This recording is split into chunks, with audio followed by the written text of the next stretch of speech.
What is happening, everyone? Good morning, good afternoon, good evening. To all you fine folks out there, let's do an audio check. My apologies that I'm late. Being the nice guy that I am, I just rushed home and then the wife said, "Oh, I want to watch this particular movie." Okay, so I set it all up for her, so here we are. So I promise I'll have a school pass next time. Let's see what we got here. All right, so it is working. We seem to have audio. Let's see. Let's get a little bit louder. That's not too bad right there. All right. Oh, yeah. Good to be back. Sporadically. No. Let's see. Let me get everything set. It's been so long since I even fired this thing up. I had to get the dust and the cobwebs off. Good to have you all in there, as usual. That's awesome. Let's see. Oh, let me see. Oh, let me see. The thing just went right back here. Let's do the live. Oh yeah, we're all in there. Ricardo Petrozzi already hit me with a fiver. I appreciate that, brother. He said, tonight's going to be good on. Great to see you all. Good to see you there, Ricardo. Thank you very much for your support, as usual.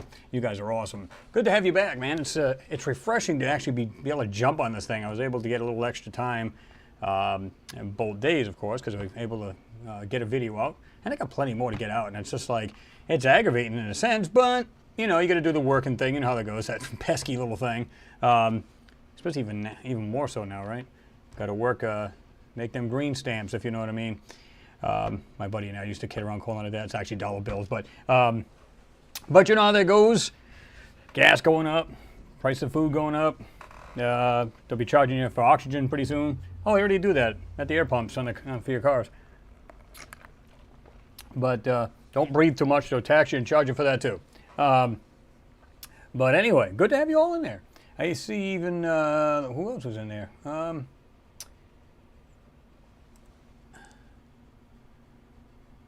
Mr. Jean Ward was in there. I think I seen him in there. What's going on, Mr. Jean Ward? Good to have you in there. Josh D's in there. Goathard. What's going on, Goathard? MG Toe. Equalizer's in there.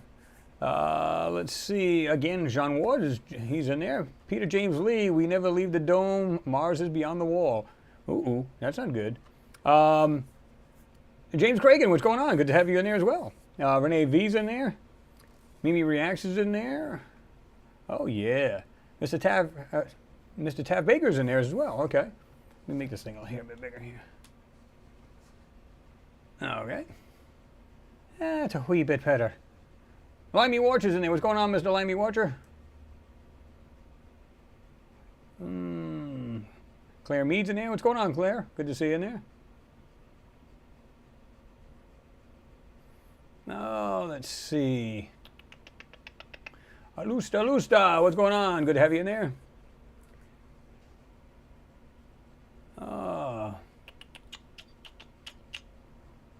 Man, feels weird to actually be on this now. It's been so long, right? That's a good God. It's just awesome, though. The only thing I don't look forward to is working tomorrow. That kind of sucks, but, you know, what are you going to do? It is what it is, right? Yep, Equalizer said, yep, all the old or the usual suspects are here tonight. Absolutely. That's awesome. Mr. Bush Corey Gaz, what's happening? What's going on? Yeah, maybe I seen that. He said you're just saying Jimmy Roberts made a new video too. Yeah, he's been busy and doing things too. You know, it's like that. Like I said, that pesky thing gets in the way, like life and God. I wish you could just shut that off and just take a break every now and then, right? That would be pretty cool. Pete Ferrero, what's going on? Good to see you there. So Mars has been extremely active crust-wise. Hope Chris has follow-up. Something strange happening in galaxy. There's all kind of weird stuff going on, right? I didn't really have a whole lot to actually get in on. I have some topics to talk about. One has always been of great interest to me, right? And you'll see what I'm talking about.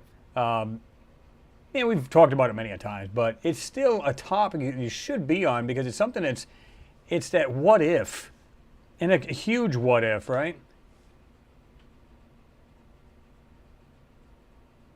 All right, hey, babe. Says, I don't usually fall men, but you look damn good. Well, I don't know about that, but hey, thanks. Peter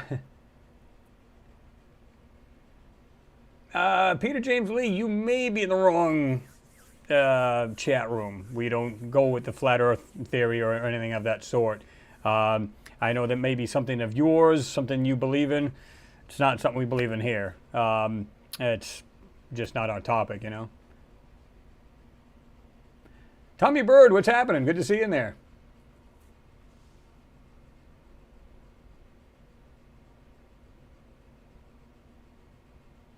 Paul Roche, what's going on? He said, glad to be back here with the clan. No doubt, Paul. It's good to actually be back in there, isn't it? Back in the saddle again. Oh, yeah.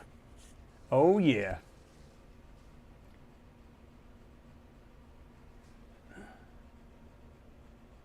Geoff Taylor, what's going on? He said, hey, everybody. What's going on, Geoff? Geoff? Carter says, everyone is hyped to be here tonight. Great to get a live hangout again, Chris. Well, I'm the same way. It's like, and I hate disappointing you guys because I like being on Friday evenings. So I know you guys are like, oh, damn, not again. You can't get on? That sucks. And, of course, you know, like I said, you guys do your thing. I do mine. But it's still, it was such a routine that I want to keep it up. And when I can't, it's like, ugh, you know, because a lot of times I'm either jammed in traffic somewhere trying to get home. Because like I said before, it was like nothing to get home. It was like a 10-minute ride. Now it's like, you know, depending on the traffic, it can be anywhere between 35 up to 50 minutes, right? So it takes you a little bit more time. And God forbid if you're having all kinds of storms like I had last time. First of all, I left work late. And then, because I was trying to get out of there quick, because believe it or not, I could have made it home. But the traffic was slow because of the rain was so darn bad and the storms and everything else. So anyway, it is what it is. Can't do anything about Mother Nature. I wish we could, you know, shut her off sometimes. Pesky Mother Nature. What's going on, Kenneth? Hello from Denmark. Let's make a world in which we go to other worlds. Oh, yeah. John Wood, good to hear that. Mass mandates were finally dropped in South Africa yesterday. That's awesome. Whoops. Oh, I hate when this thing jumps. Piece of crapper. Tommy Bird says, dig the Metallica shirt. Oh, yeah. Gotta love that. Oh, yeah. Get rocking out when you're coming home. Mm-hmm. Yes, Enrico Dion Viglione says, China rover finds evidence that water was present on Mars more recently than thought. I have that topic as well. Yeah.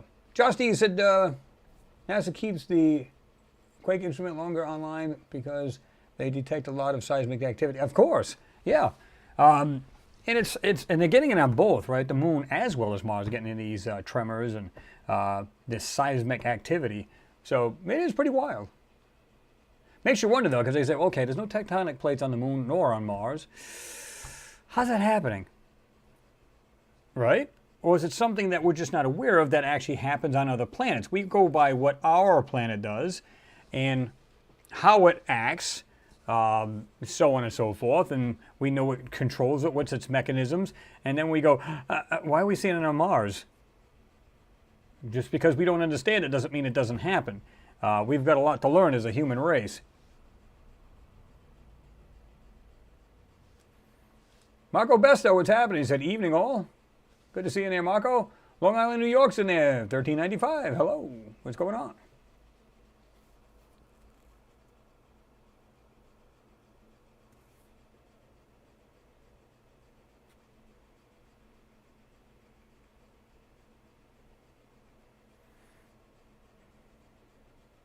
Kill the Drama. He says, hey, Chris, what's going on? Good to see you in there, Kill the Drama.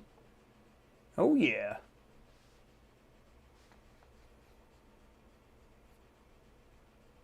Oops.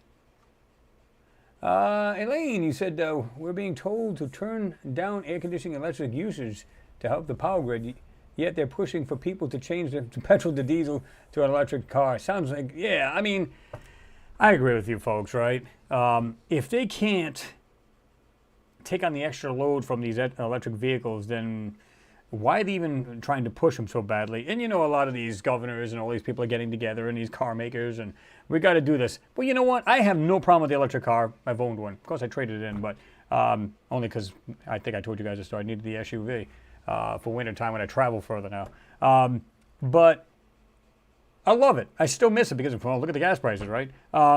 But get the grid beefed up first before you push like mad for these things.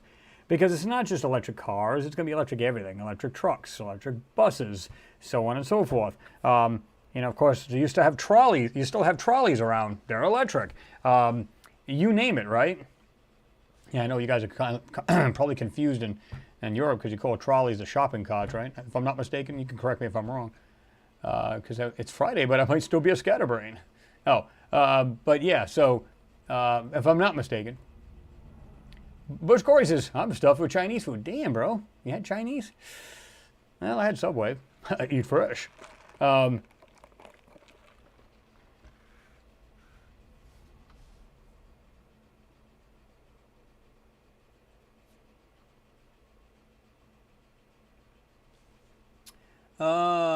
Let's see. Scott Pasecki, I don't know if I'm pronouncing it right. Forgive me if I'm not. Pasecki. Be sure to see videos of Dr. John Vinman to learn what happened on Mars. Oh yeah, I'm well aware of it, Scott. Really, really interesting read. How they studied the all the radiation and stuff like that on Mars, and how those two large explosions and everything else, and the location of them, which we've talked about many a times on this channel in the Hangout.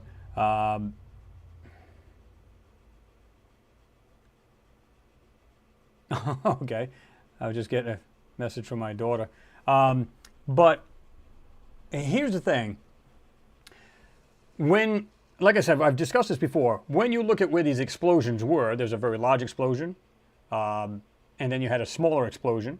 They weren't on the ground. They were midair, in the atmosphere, pretty much killed off the planet. Okay. Funny enough, if you look at where all those rovers and landers are, guess what? They're all south of that, all the way around the whole area. Imagine that. Gee, you think that was thought out? Absolutely. Absolutely. Yeah, I've seen that too, Jean Ward. You just mentioned the SR-71 wallpaper, sort of reminds me of the Black Knight. I see what you did with that 3D rendition. That was pretty cool. You know, that was awesome. I watched the Black Knight satellite from Billy, the one he produced. The only thing I had a problem with is a really good documentary. If you guys haven't seen it, you ought to check it out. It didn't use the... he didn't actually use the enhancement that I've done, okay? And he probably should have, because it would have been a lot better and would have showed the difference between the thermal blanket, as they call it. Well, it's basically a thermal blanket for the trunnion pin that was on the other spacecraft during the STS missions, right? The space shuttles and things like that. So what they did was, he did like an enhancement. Somebody else did another enhancement. I'm thinking, that's not the right one. It looks too much like the blanket, the thermal blanket. So it didn't make much sense. So, yeah, fun. But cool. Let me see. This thing just jumped on me. That's why I just got a little distracted here. But let me see.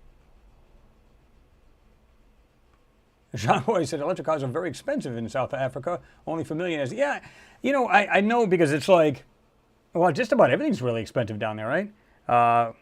Did you say you were down St. Pete or you down past? And I don't mean like Florida either. I mean, if I'm correct, and if I'm saying it correctly. Let me see. Leslie Ann Warren, what's happening? He said, hey, all. And Chris, missed you, matey. Great to see you and all. Yeah, nice to see you too, Leslie Ann. I hope you're doing well. Yeah. Okay, I was right then, Richard. Ricardo, rather. What am I saying? Oh, you know why? I'm looking at this other guy's name. Love it. Ricardo, you said USA shopping cart equals UK shopping trolley. Yes. The trolley. Weird how they've got different names like that. Like the hood, the bonnet, the boot, trunk. Pretty funny. All right, let me jump down here because this thing's going to jump anyway.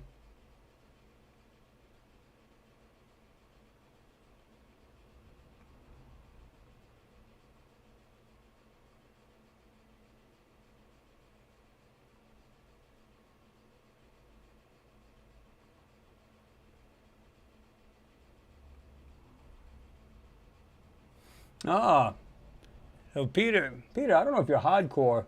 Peter James Lee, he said, Ricardo, you're talking to Ricardo, learn about the land that's already in our realm. We cannot travel outside or beyond. Mars is real, just not in the waters of space. Not sure where you're hearing this all. I'm trying to, what is the main channel you listen to? Because I'm curious. There's been a couple, this goes back a while, that I had some conversations with some of these folks. And I'm just curious what you thought was the best channel for the information. I'll wait on that, so I can respond. But Alfie Joe Bob, what's happening? Good to see you in there, man.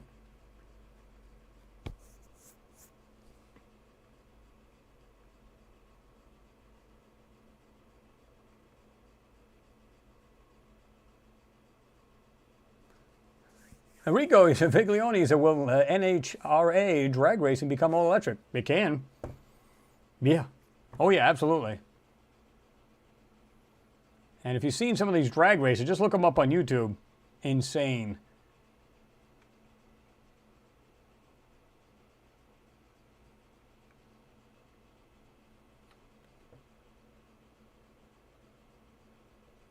Pete Ferreira said it took 24 hours to put out a fire of Tesla S model in a junkyard. Battery kept the fire burning. Oh yeah, I'm going. Yeah, I mean it's the contents of the battery that'll do that. You know that. But there's a lot of cars. I mean, look at the Pinto back in the day. Good God, talk about a hunk of shit. But the thing is, it's, you know, you have to keep in mind that there's a lot of car companies that make all kinds of cars. Could be ICE, which is internal combustion engine. You have these cars that are just complete scrub. Look at the new Bronco. Here's a perfect example. The government's already all over them because people are getting, they had one person had 900 miles on the car and it had a total catastrophic breakdown. Brand new Broncos, junk, which basically they're only a Ford Escape. That's all they are. It's basically what it is. It's a modified Ford Escape. They have the Sport and of course they have the four-door, whatever. One's a unibody, the other one's, you know, full-framed. But everything goes through growing pains. It's as simple as that. Technology is like that. You're going to have failures. You're going to have, you know, things that are, yeah, thumbs up, it works great. So, yeah.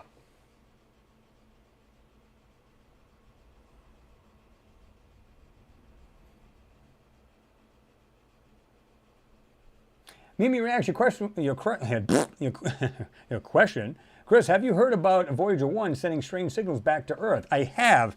Now, if I'm not mistaken, I didn't really know what the heck it was saying, though. Was it? Or did I read that wrong? For all we know, the thing's going retarded. I mean, how old is this thing? It was put out there in what, 70s? I mean, it's still, it's exo-solar system. It's way out there now. How do, you know, we don't know what this thing's doing. It could be just a computer going dumb in it.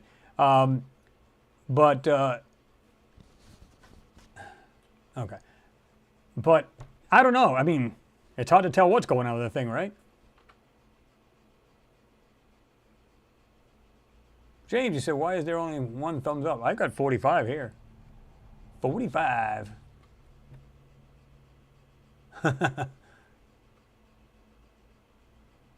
You know what's really weird, folks? I got on here, and I actually put it, you know me, I always put the PayPal link at the top. Wouldn't allow me to do it. Imagine that. No matter how I tried, I'd put on there, you know, you can support the channel, blah, blah, blah, blah, put the link and put it, as soon as I put it on there, then it says you're supposed to be able to hit it, and it says pin to top. I wouldn't do it, no matter how much I tried. I went, okay, whatever. Like I said, some folks like to do it straight through here, through the super chat. Some like to do it through PayPal, you know.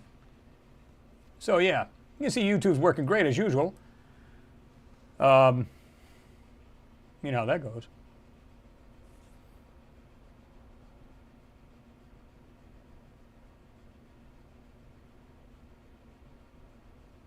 All right, so let's see. Let's jump into this. There's a couple of topics I have, and of course you guys can always share yours. We even have a Gigapan. We can have a look at these rocks, if you will.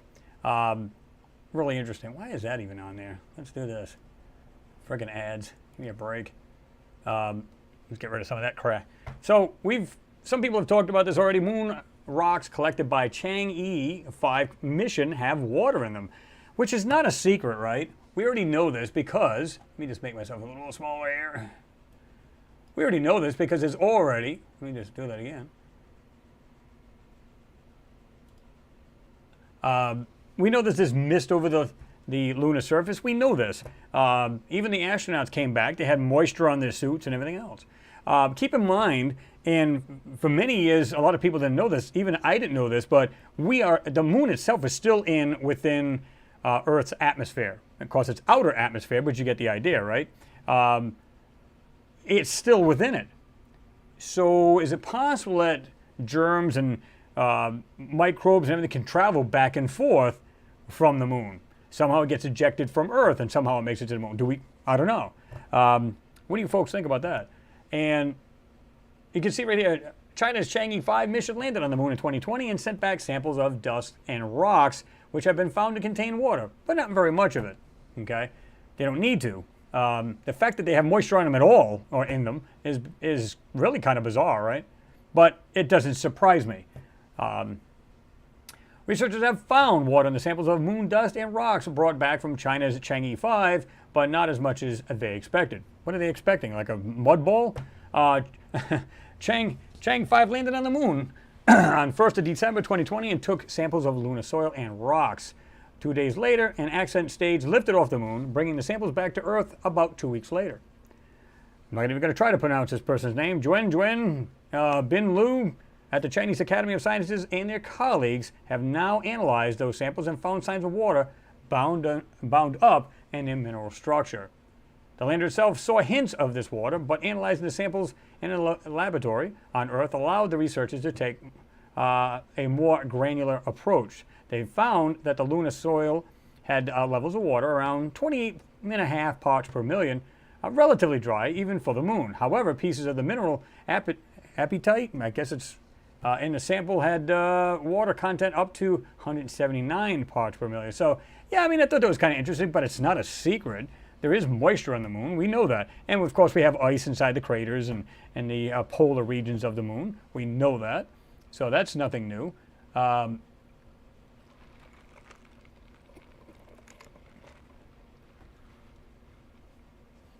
me see.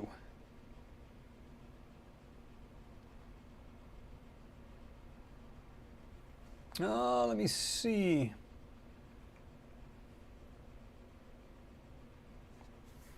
Ricardo Petrazzi, thank you again, sir, for your support as always. Always continue support of the super live feed here, I like to call it. He said, folks, I encourage you to drop into the Discord server Chris created. Try to keep fresh content in it. Out with the live hangout. Be good to see more folk taking part more regularly, taking more part. So yeah, absolutely, and thank you, Ricardo, for suggesting that. Because, like I said, there's a lot of good talk on there, you know, and we have there's a lot of good topics on there, and as long as you're keeping it within topic, it's not bad. Because, like I said, it's really cool to be able to do that, you know. Get on there. So when we're not live here, you can always do. You can always jump on there, right? Let me see here. I'll even drop the link there. What do you mean I won't remember it? Oh.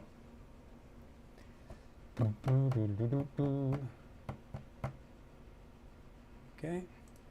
This just scored is slow tonight. All right.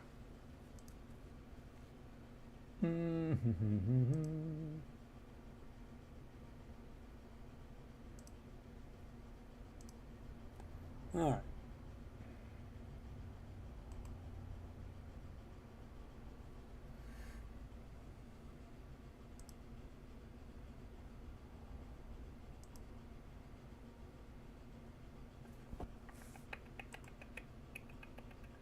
Let's do this. We'll set that in the link. Copy the link. Drop this bad whamma jammer down here. Oh. Oops, a little too much. There we go. All right, let me drop the link right here. You guys can check this out. There it is. Again, Ricardo, thank you very much for your support. I do appreciate you.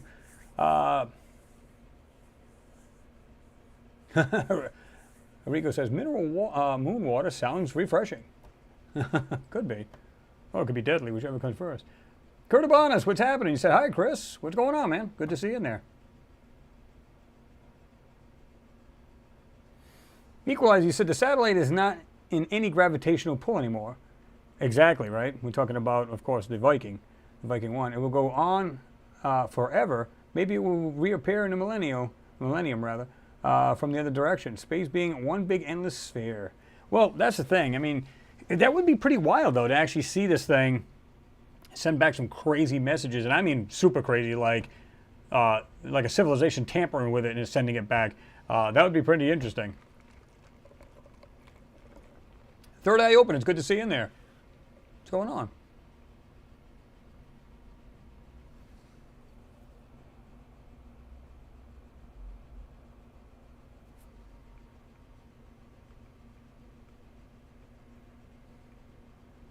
James Cragen, thank you very much for your support, as always. I do appreciate you, brother. He said, Chris, vid this week, more to see on the ridgeline. You're right. I look back at the thing after, and it's got some crazy stuff on it. And so it is in this gigapan. I'm going to show you guys, too. We'll do a little scanning of this gigapan. These so-called rocks on the surface, you just kind of look at them and you go, okay, clearly these are being censored, and they're being made to look like a rock, and clearly they're not. Because as many different rocks, they're like snowflakes, right? There's so many different rocks on the planet. It's just crazy, right?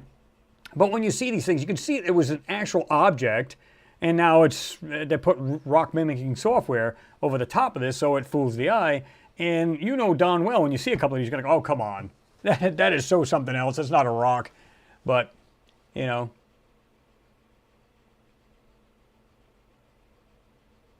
Scott, you said Chris is orbiting the Chang 5. Woo! Oh, all right. Now, did you guys see this one? Potential alien signal coming from direction of Earth-like planet, scientists say. But don't get too excited. The scientists say it could easily be a misidentified transmission from us humans. This is what I don't get. Follow me on this. So these guys are brilliant people. And you know the Chinese radio telescope. This thing's immense, right? It's absolutely high-tech, unreal. You're telling me they go, oh, let's just build it so somehow we can get interference from our own signals. Now, I'm sure it could be bounced off the ionosphere, right? We know that. So, you know, like this is, you know, when we talk about radio and CBs and ham radios, right? You can bounce a signal, especially when there's a storm. You can bounce it off the ionosphere because it's when it's thickest. And you can bounce it from where I'm at to the UK with no problem at all. I've done it when I lived in my home state in Rhode Island, where I've talked to New Zealand, Australia, Fairbanks, Alaska, Faroe Island, which we talked about. It's between Greenland and Ireland. Ireland? No, Iceland. So you got Greenland and Iceland. So this is a tiny little island between them, okay? So you can do that. So it's possible to have it bouncing, but you know they have to have filters for that. And they know when it changes, when it gets thicker, when there's all these kind of signals of bounce. You're telling me these people are that stupid? They're not going to go, hey, is this ours or somebody else's? Come on. You know, so I don't believe that crap for a minute. Leslie Ann Warren, thank you very much for your support. I do appreciate you. That's awesome. Oh, you got a black kitty on there. Reminds me of my midnight.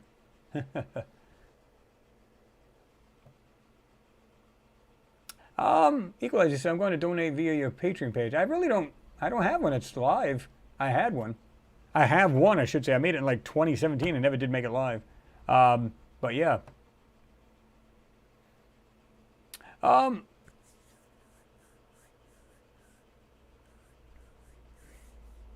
Let's see. Mimi, you said we don't know how old the signal is, and you're absolutely correct. It could be 400 light years away. It could be 4 million light years away, right? So we don't know. But are they saying that? That's the key, right? We can listen to this article here and see what it says, because I'd be curious as well, because I didn't even actually read this. But let me see. Let me turn mine down.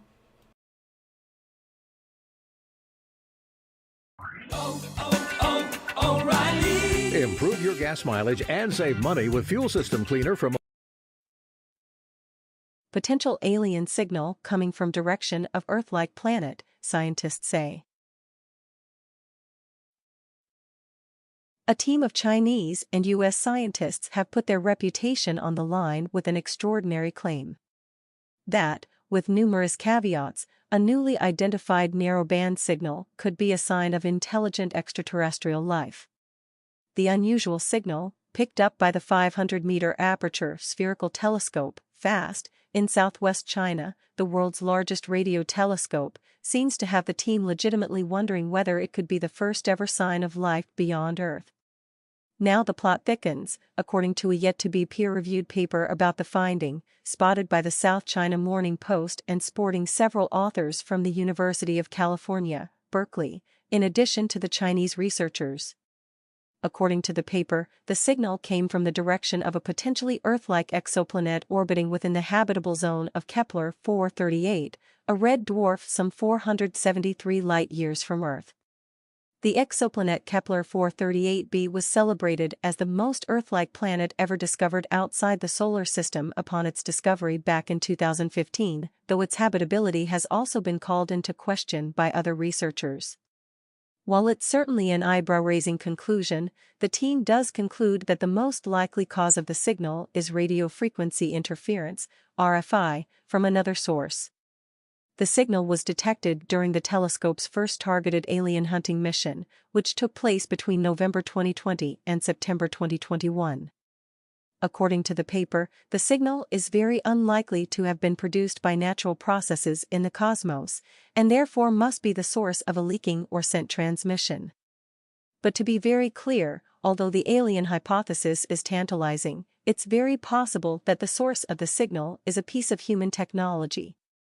The paper also revealed that the signal, which was observed for a 20-minute period, drifted in frequency, which could indicate that it was coming from an orbiting celestial body. That could also rule out the possibility of nearby RFI from other sources near the FAST telescope, something that has led to other erroneous discoveries in the past. For now, the team is remaining cautious in its claims. Although some of its characteristics are somewhat consistent with a true SETI signal, there is still a piece of evidence leading us to suspect that the Kepler 438 event is an instrumental RFI signal, the preprint reads. In short, it's far too early to conclude we're looking at proof of an advanced extraterrestrial civilization attempting to get in touch with us. It might take a long time to prove it one way or the other, but even if the signal turns out to be some noise, it will still provide meaningful lessons for our SETI research in the future, Zhang Tongjie from Beijing Normal University, SETI project lead at FAST, told the Chinese government-affiliated publication Science and Technology Daily, as quoted by SCMP. Futurism has reached out to the researchers for comment. Sometimes it feels like all the money you make gets spent before you even get to enjoy it. So how do you create... Hi, I'm Flo from Progressive. Being a...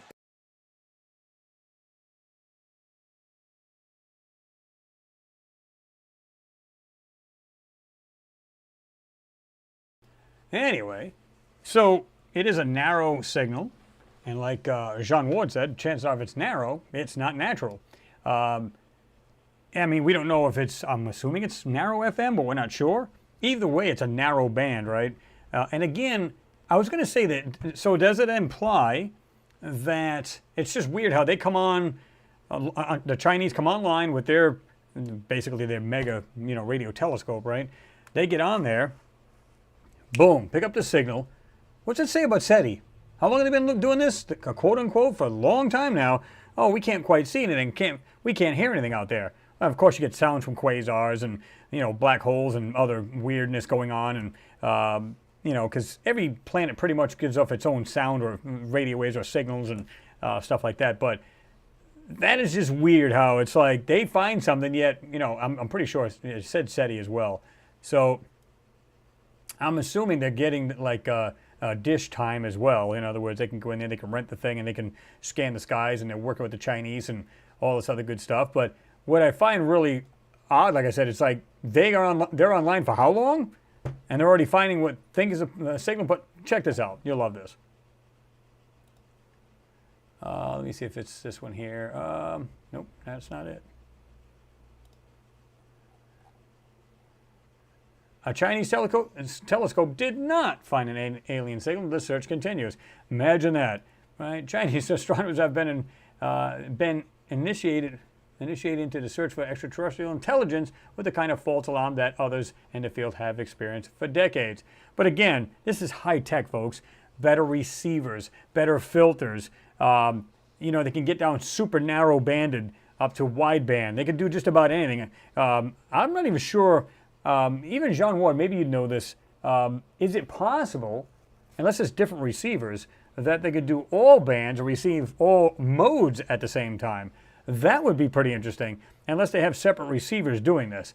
But you know how you can still get a heterodyne if you're on upper or lower sideband. You can get a heterodyne noise and signal from the AM side or FM side. I'm just wondering if they could do it on all, both AM, FM, upper and lower sideband, and of course CW wouldn't really count, but unless of course somehow they were sending CW, which would be really odd. But whatever, you can see them doing it in RTTY, right? That would be pretty bizarre. But Tony Introvert says, or a hidden craft somebody sent up secretly. Interesting. What's going on there, Tony? Good to see you in there.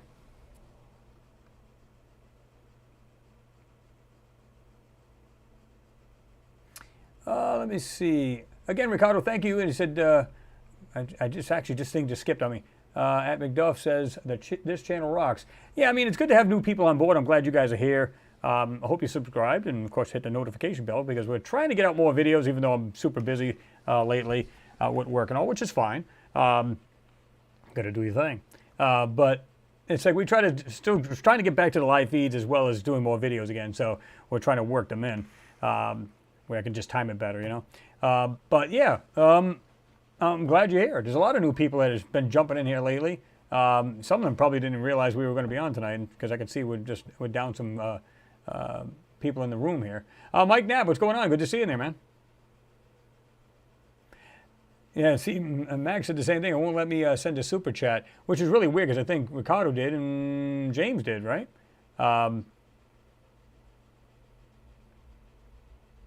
Scott, is it sending any ALF reruns? It's a possibility.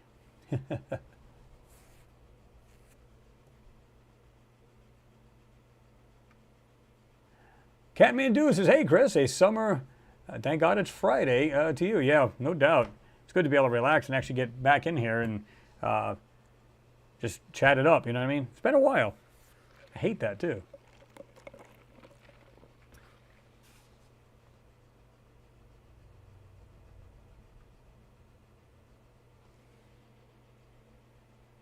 Mimi Reacts says, it's just swamp gas. Hello.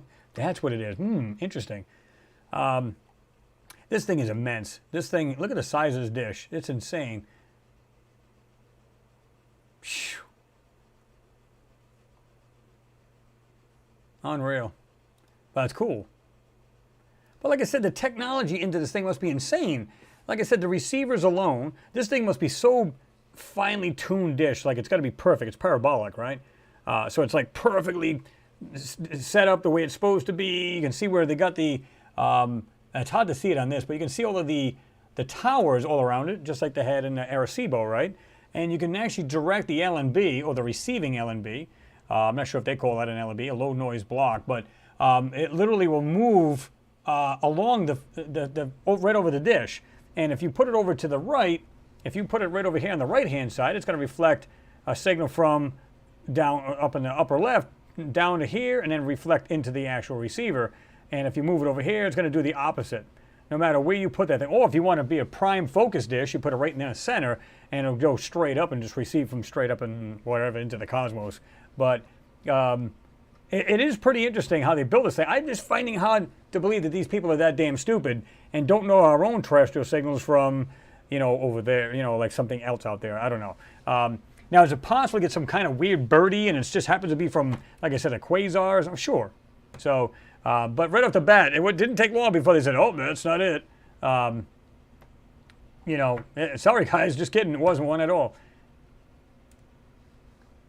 It was a project that launched 1,000 interstellar dreams.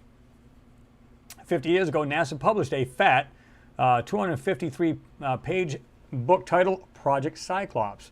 It summarized the results of a NASA workshop on how to detect alien civilizations. What was needed, the assembled group of astronomers, engineers, and biologists concluded was Cyclops. There we go. Let me see. Was a vast array of radio telescopes with as many as 1,000 100-meter diameter antennas. At the time, the project would have cost $10 billion. It could, the astronomers said, detect alien signals from as far away as 1,000 light years. The report kicked off with a quotation from the astronomer Frank Drake, which we all know as the Drake equation, right? Now is an emeritus professor of the University of California, Santa Cruz, says, quote, at this very minute, with almost absolute certainty, radio waves sent forth by other intelligent civilizations are falling on the Earth. A telescope can be built that, pointed in the right place and tuned to the right frequency, could discover these waves. Someday, from somewhere out among the stars, we'll come the answers to many of the oldest, most important, and most exciting questions mankind has asked. So, just that alone, they know that this is out there. They know these people are out there. When I say people, I mean beings. But, like I said, it's just funny how they just automatically, oh, no, it wasn't. It was fake. Sorry. That's just weird. Just this one also says the same thing. China says signal from ancient alien civilization may have been detected, and it says updated. So I was trying to remember how many days apart this was. This one here is also an article. Let's see. Just a quick word from our sponsor. The first person to survive Alzheimer's disease is out there. Gotta love the ads. They're going to hold on to everything the disease steals away. And the Alzheimer's Association is going to make it happen by funding research, advancing public policy, and spurring scientific breakthroughs. And by providing local support to those living with the disease and their caregivers, we're easing the burden until we accomplish our goal. But we won't get there without you. Visit alz.org to join the fight. China says signal from alien civilization may have been detected. Update, June 17, 2022, 9:03 a.m. ET. The scientists involved in the research have now clarified to Newsweek that they definitely have not found evidence of alien life and that the radio signals detected were from Earth. Zhongtong Jia, a Chinese extraterrestrial intelligence expert at Beijing Normal University who took part in the research, has now told Newsweek, I did not say it was an extraterrestrial, ET, signal. These signals are from radio interference. They are due to radio pollution from Earthlings, not from ET. The technical term we use is RFI, radio frequency interference. RFI can come from cell phones, TV transmitters, radar, satellites, as well as electronics and computers near the observatory that produce weak radio transmissions. Dan Wertheimer, a radio astronomy expert at the Astronomy Department and Space Sciences Lab at the University of California, Berkeley, who also took part in the study, told Newsweek, these signals are definitely radio interference and not ET. The original article below has not been updated or amended. Scientists in China say they have detected what could be the trace of a signal from an alien civilization. The researchers have identified what they have called suspicious. Let me just stop that real quick, because I noticed this. Let's read this again. It says, these signals are from radio interference. They are due to radio pollution from Earthlings, not from ET. The technical term we use is RFI, radio frequency interference, which is true. RFI can come from cell phones, TV transmitters, radar, satellites, as well as electronics and computers near the observatory that produce weak radio transmission. I'm going to tell you why I flag bullshit, okay? The Green Banks Radio Telescope here in West Virginia, okay? If you go there, you are to immediately shut your radio down. I don't care if it's a CB, I don't care if it's a ham radio, I don't care if it's a cell phone. They literally can track your signal if you're on a cell phone, if you're nearby. They actually have a, what's the word I want to use, like a no radio zone. You can't use anything of any importance now, or anything that has a radio signal. I don't care if it's, again, cell phone, CB, I don't care what it is. As long as it gives off a signal, they don't want you using it. Now, they literally have a guy that drives around, if you're running a CB or maybe a commercial radio or whatever it may be, they will find you. They can literally seek you out. We used to do this ourselves. We could find a radio signal. You can triangulate it. But so that's why I flagged this a bunch of crap. Look where this thing is at. If you look at this thing where it's at, it's completely desolate. And they would not have anything that would have a signal giving off anywhere near this property. Anywhere near it. Okay? So, I mean, you can actually do, if you want to do experiments with radios, they will allow you to do that. They'll have you come in. If they're not running the radio telescope at the time, they will let you do that. You can practice, or not practice, but you can test out equipment there on the grounds. but you have to have written permission for them to be able to do that. You cannot just go out there and go, hey, I think I'm just going to run my CB 1,000 watts. It's not going to happen. They're going to shut you down, and they're going to rip your shit out of your house. So you cannot do that. That's why I flagged BS on this.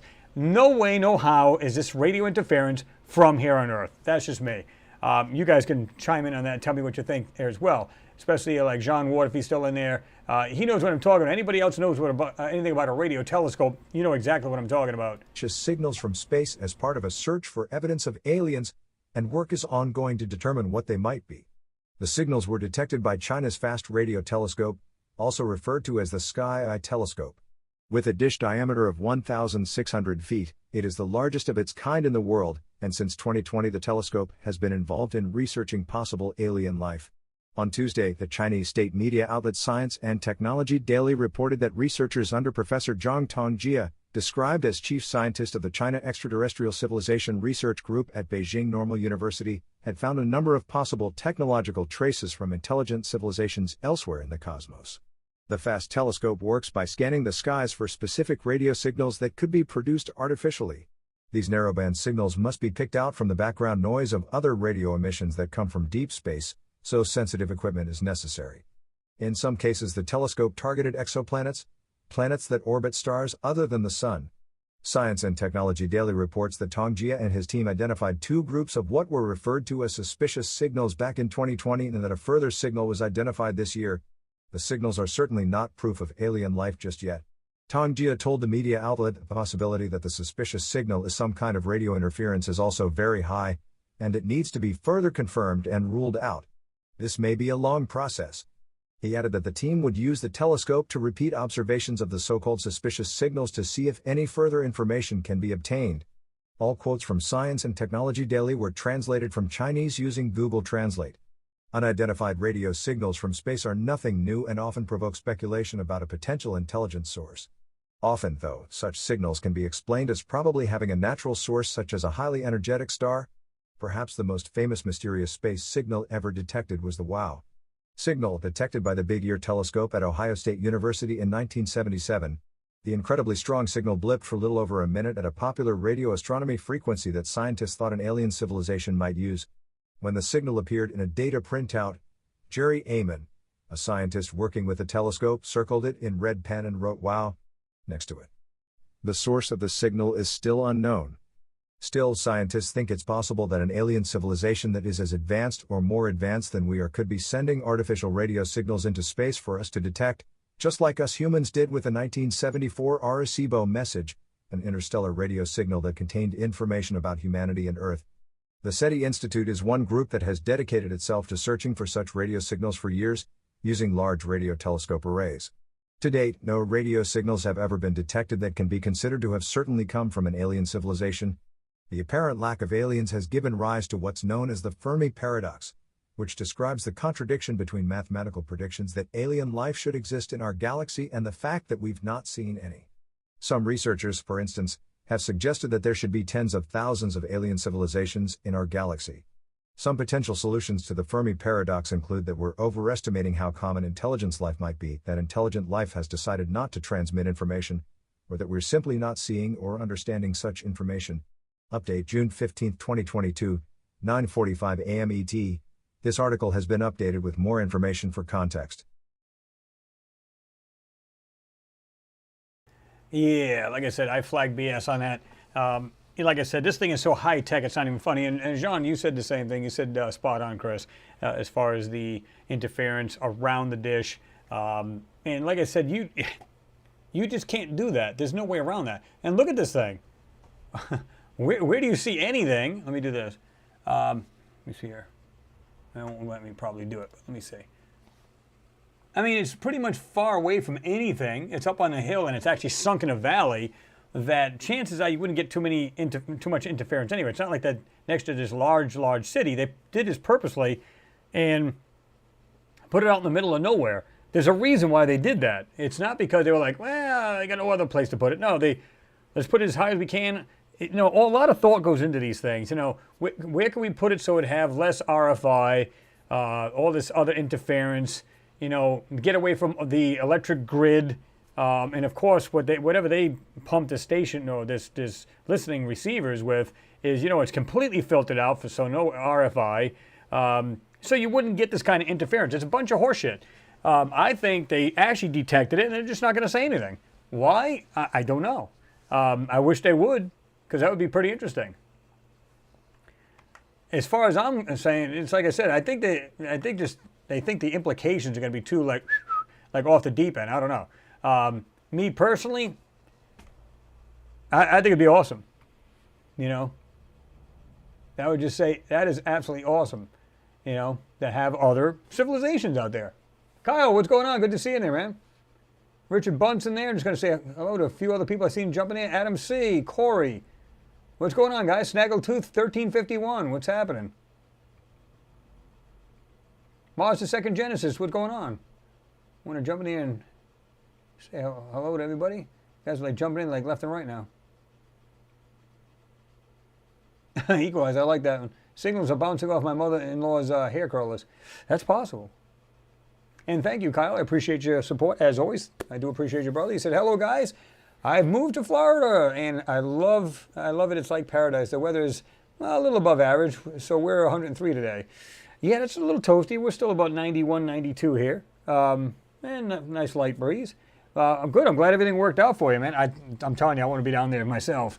You just go, there's so much more to do down there. And I know where you were. I think you were in Ohio. It's like, really? Big difference, though, isn't it? Not sure what pot you live in, but really, really nice.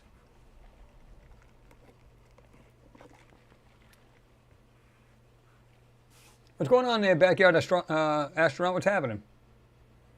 He said, yeah, why would they spend so much money, materially and time to build this dish just to listen to music or something? Yeah, really, right? That's what I'm saying, right? It's like, you know this thing must be able to filter out just about anything that's here that's terrestrial.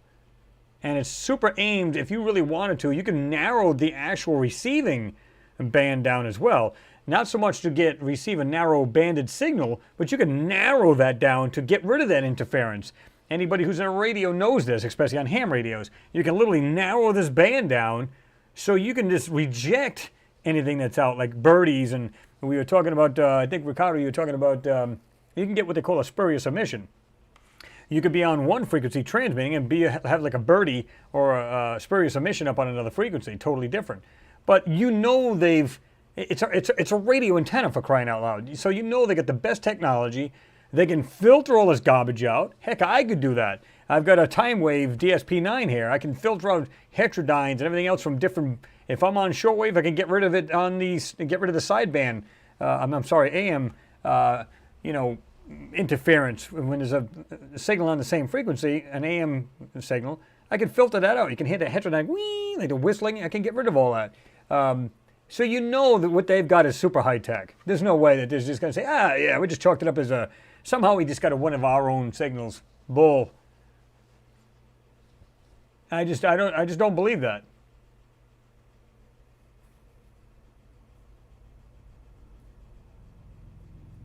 Oh yeah, Kyle, you said yes, move from Ohio to Florida. I will take the heat in the summer and trade that for warmer winter. You got that right. Yeah. Critter Bonner, she said, once they received our signal, they could come visit us or send a probe if they have the technology to do so. Well, let's just say they're not any more technologically advanced than us. And somehow we can hear their transmissions like they could probably do to us, right? They can hear like radio signals and TV signals and any other thing that's being put out, going out into space, and they can hear that. Well, they can sit there and tune into our world and listen to the stuff that's going on. Once we lock into a signal on any other, on any other planet, you could do the same, right? As long as you know where it's at and exact frequency and everything else, right? And whatever mode that they're on.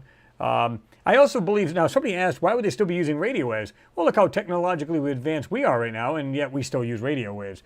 But we're also using totally different, band spectrums. We're not just using remember like the old phones, like 900 megahertz. Then it was 2.4 gig, then it was 6 gig, and you had spread spectrum, and you had all kinds of crazy stuff. The technology they must have is like ungodly.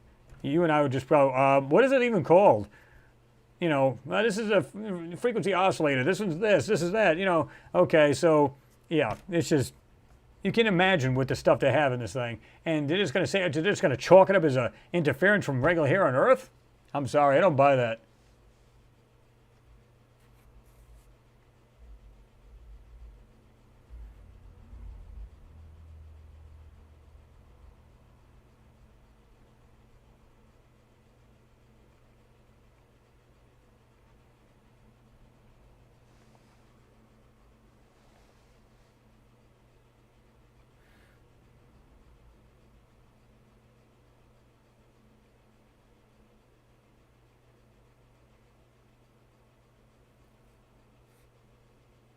What's going on there, Metalhead? Good to see you in there. Didn't even see you sneak in there.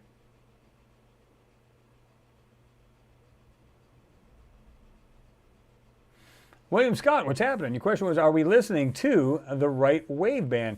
Well, here's the thing. Again, it's like we had the FRBs, right? The fast radio burst. They're basically a blink of light. It's so quick. It's like a tenth of a second or a fifth of a second. It's so minute. It's like a flash, you know.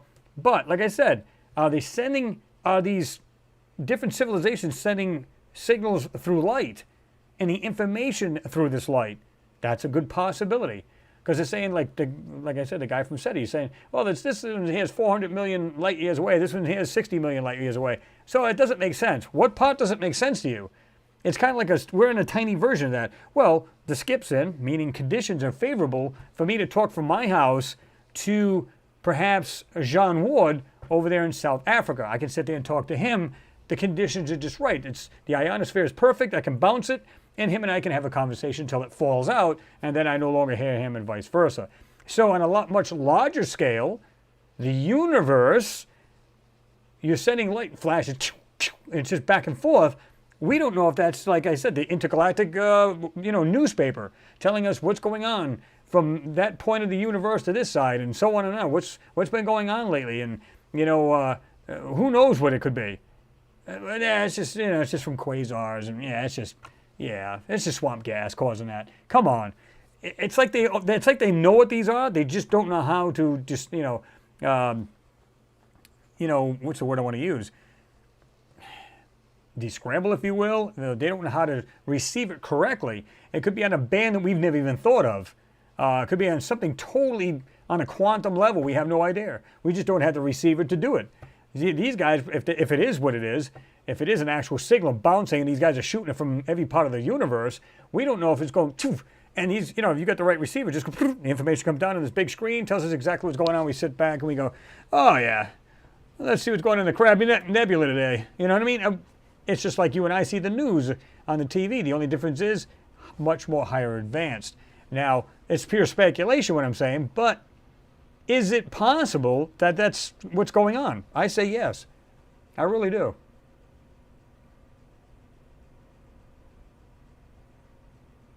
Jean Ward's taking over. He said, good night, guys and girls. I'm out of here. I'll follow on my smart TV. Good night, and thanks to everyone and Chris for hosting the Hangout. Well, thanks, Jean, for being here. I hope you're doing well. And like I said, maybe this is what we got to do. We got to definitely get him on. Because I was saying this before I started getting into work heavily and couldn't do anything. But maybe I'll do that this week coming up if he's available. If you're available, Jean, we can have you on there. Talk about different topics and stuff. Pretty cool, right? Anyway, good seeing you there. And so you take care, and we'll talk soon. Adam C. says 100%, Chris.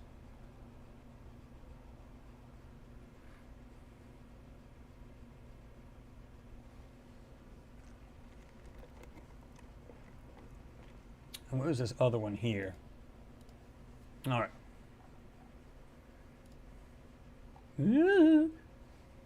Astronomy picture of the day. Each day a different, explanation. A solar filament is an enormous stream of incandescent plasma suspended above the active surface of the sun by looping magnetic fields.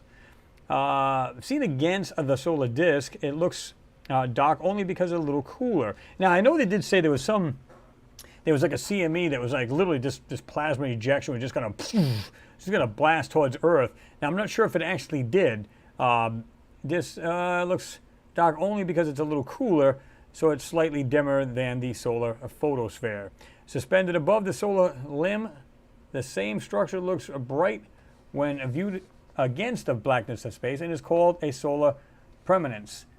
A philoprom would be both, of course, a stream of magnetized plasma that crosses in front of the solar disk and extends beyond the sun's edge. And this alpha close-up of the sun captured on June 22nd, active region AR3038 is near the center of the frame. Active region AR3032 is seen on the far right, close to the sun's western limb. As AR3032 is carried by rotation toward the sun's visible edge, what was once a giant filament above is now partly seen and as a prominence. How big is, what does it say, AR30, well, I'll say 3032 is philoprom. For scale, planet Earth is shown near the top right corner. Oh yeah, you can see the size of this thing too, oh my God. But there's Earth. Here it is right here. Jesus. That's insane. But I know we were supposed to have a flare. There was like a plasma, like literally facing Earth. So I'm not sure, but Steve Garnham, what's going on? Good to see you in there.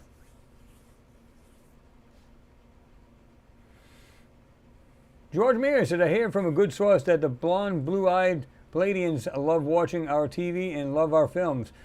You know what? We can make a joke of that. We can do anything we want. But in a sense, though, if they're far more advanced, I mean, they don't even have to come here. They're going to say, we can just watch their shows. We can literally watch their little news broadcast and see what's going around the world without even have to be there. Think about it. Now, of course, it would be delayed because we are using radio signals still, at least for, us, people, where they're probably using quantum communications with the rovers and everything else on another planet, or planets. So, and of course, other spacecraft. But, for all we know, they are. They could be just sitting there back and listening, even if it's delayed. They're going, okay, we can see everything's going on. It's like, oh, they still haven't grown up yet. They're still warring with each other.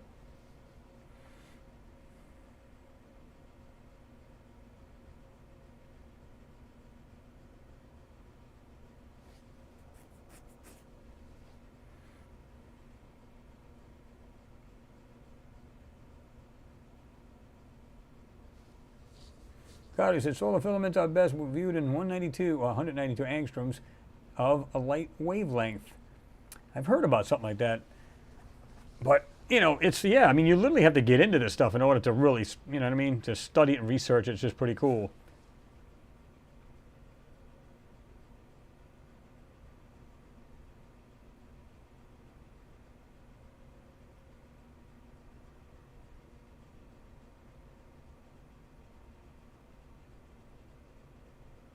Snaggletooth 1351. Oh, help us all if they're watching our news. Yeah, they're just going, damn, these people are still barbarians, man. Shit, do we really want to go visit that planet? I thought you said they were good, man. No, they're not. But they taste like chicken. I don't know.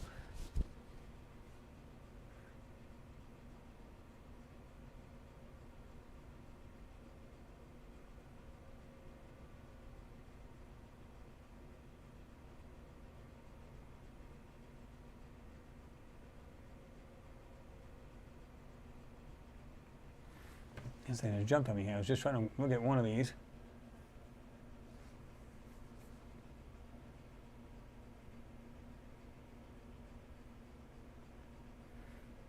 Tony Introvert says, Earth looks so tiny. That's scary. Well, yeah, you get a good solar flare or CME. It's just like literally, it literally could kill everything on this planet as far as electronics and everything else, right?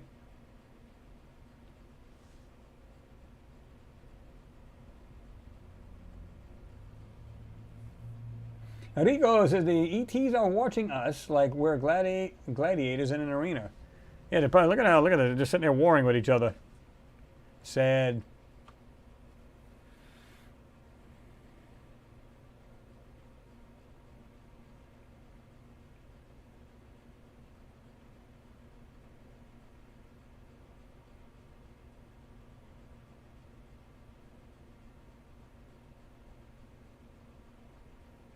Snaggletooth said, look, they're still burning coal. Equalizer says, Earth is a minute. Human beings are minuscule. Mm-hmm.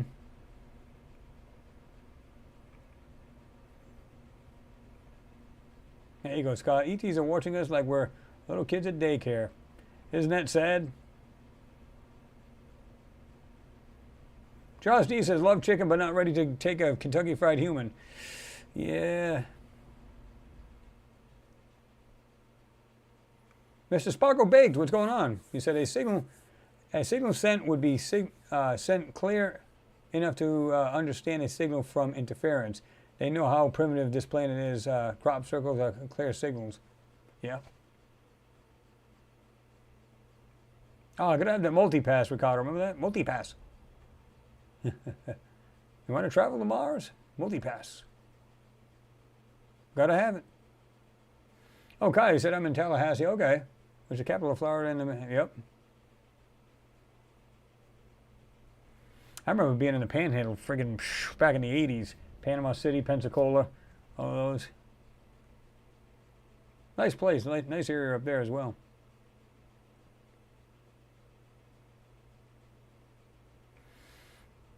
Metalhead, you said we are a huge ant farm. You know, I had a, this is funny. This was years ago. Again, this goes back to like the 80s. There was this young girl that I was talking to her, and she says, you know, I think we are like an ant farm. There's probably these aliens out there, and what do you say? What'd she say? She said something like, you know, we're just an ant farm, and they're just studying us. And, you know, when you think about it, you go, that's kind of funny. Then you go, how do we know that's not true? I mean, again, if we were put here, you know, by other civilizations, is it possible? Okay, I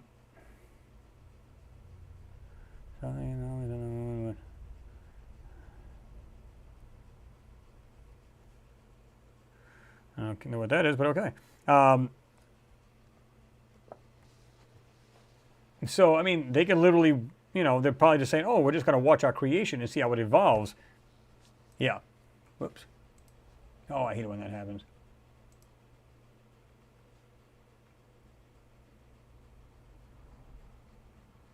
Oh, okay, Kyle. You said, Chris, that's right around the corner from where I'm living. It'll take me about an hour to get to Panama. Yeah, it's a nice area up there.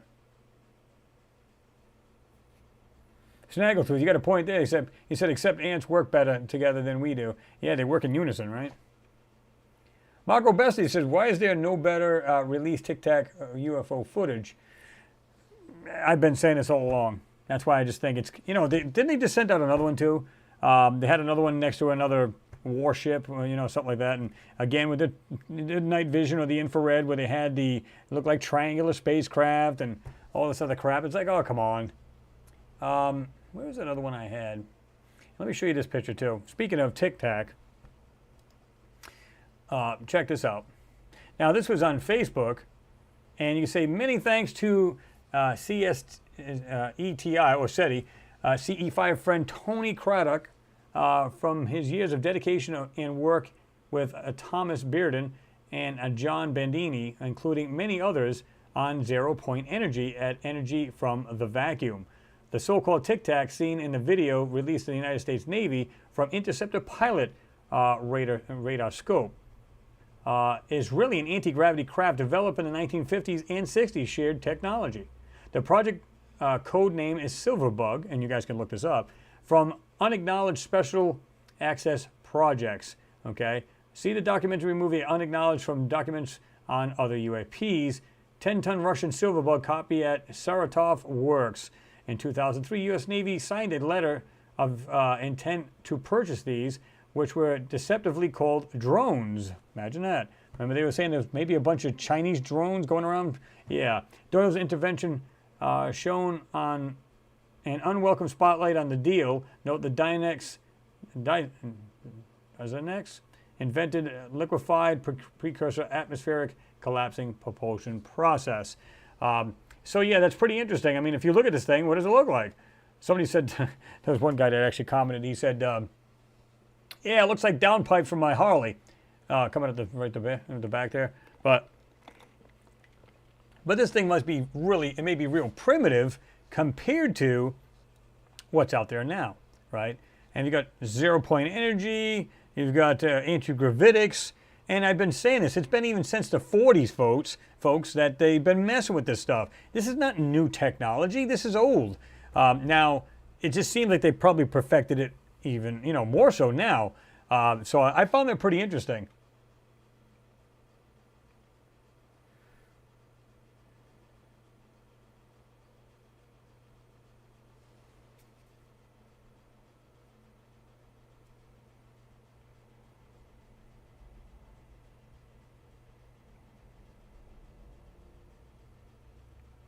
Last week, the question was, any thoughts on the rock balanced atop another rock on Mars? Look at it again, Les Sweet. If you look at it, they say, oh, it's like balancing on top. It's not. If you look closely, you can see this. It's got like a piece like this, and then it's on top of that. There's actually a piece sticking out, holding it up. It would be my guess, what you're looking at, that whole area, including that what looks like a rock balancing, is an actual object. Meaning something intelligently made, and they just rockified it, made it look like a rock and a hillside and everything. I see what you're talking about. It's a joke. They said, look at this balancing rock. It's not a balancing rock. It's like something sticking out, and it's literally on top of that. It's just really weird. I thought that was pretty interesting.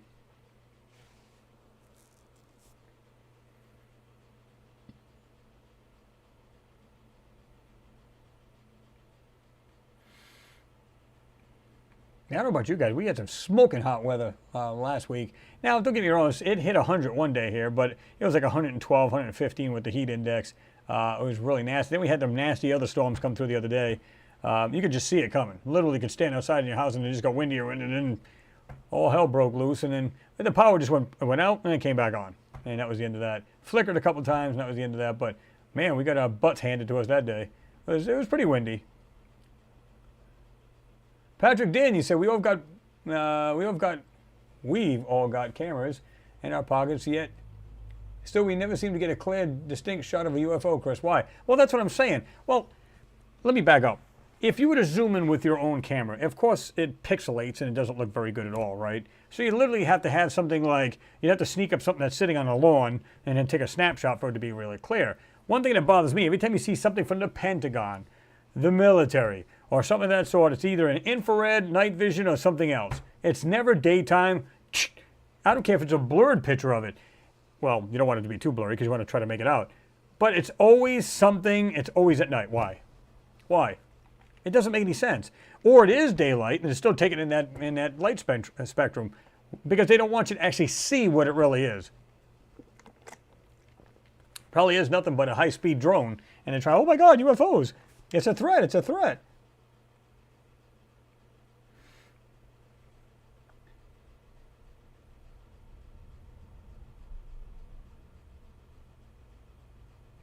Yeah, there you go, Mr. Sparkle Baked. You said, looks ideal for spreading chemicals. Yeah. So, sadly, you're right. I think it's a pretty interesting looking thing, though.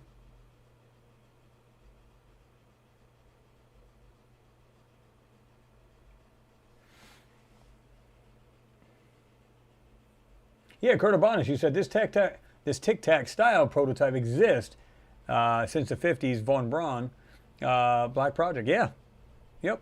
See, that's what I'm saying, folks. They've been, if you can have even, thought about it back in the day, they got it today.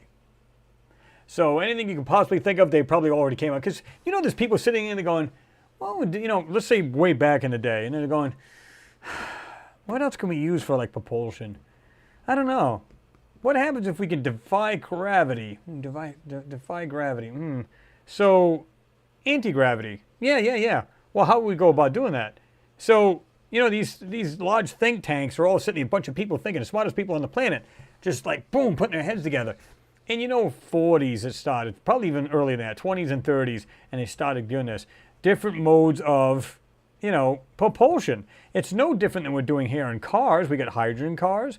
We got electric cars, we got hybrid cars, fully electric cars. I mean, the list goes on, right? Cars that did run on water until a person got bumped off, and that was the end of that. But and of course, hydrogen cars still do that too. But you know what I'm saying? It's kind of like we have all kinds of modes of fuel if we wanted to use it. I'm sure if they really want to, and I'm almost positive somebody made this years ago, was a car that ran on radiation, kind of like what our rover does on Mars.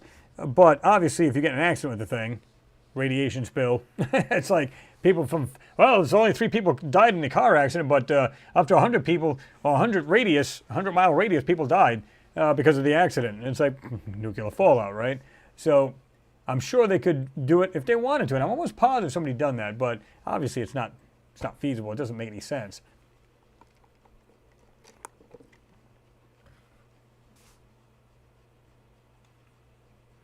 Lionheart Glassworks, what's happening? He said, I think the UFOs are showing us how infinitely superior they are, and therefore they're the boss. Well, you know, it's like us. I mean, let's say we were to go to a planet that's nowhere next to technologically advanced. Heck, they'd be lucky if they got an airplane, okay? Can you imagine just, like, flying above them, and you just look at it and go, oh my God, we could take this planet like this, just like this. Wouldn't surprise me. Like I said, wouldn't surprise me if it was we that done something to Mars back in the day. I mean, think about it. If they go, they couldn't resist us. We can literally kill these people right off. Why don't just, you know, drop a couple of bombs over there, you know, and, you know, drop it in the atmosphere and just kill off the planet. Why not? We could start from scratch. And now we're going back. Think about it. We're going back now to see if there's anything left on the planet that's alive, and if we can use anything from it. Maybe we took that technology. Maybe they didn't have the technology of flight, but they had technology in like zero point energy. How do we know? Maybe they didn't have the, you know, we can't automatically assume that every planet out there, or every civilization wants to be spacefaring. Why do we assume that? Maybe they'd be perfectly happy just making their planet, you know, like a utopia, and, you know, and it's really nice and free energy, and they can live, you know, without having to worry about energy and where it's going to come from tomorrow or any of that sort. Maybe they don't care about space flight. Maybe they could give a shit. You know, think about it. Why does people automatically assume that, 1, they're more advanced than we are, 2, that they need to be spacefaring? How do we know? They might be just perfectly happy where they're at.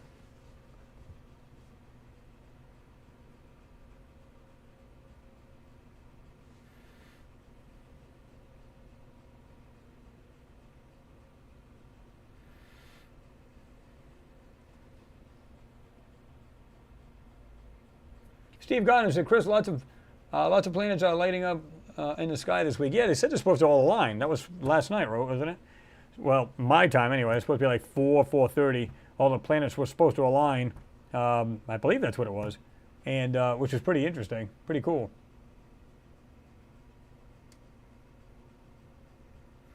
Equalizer, you said there was a video somewhere of a high-speed drone patrolling the perimeter of A51. It was taken by a TV station filming B-roll. Oh, no shit. That's pretty cool.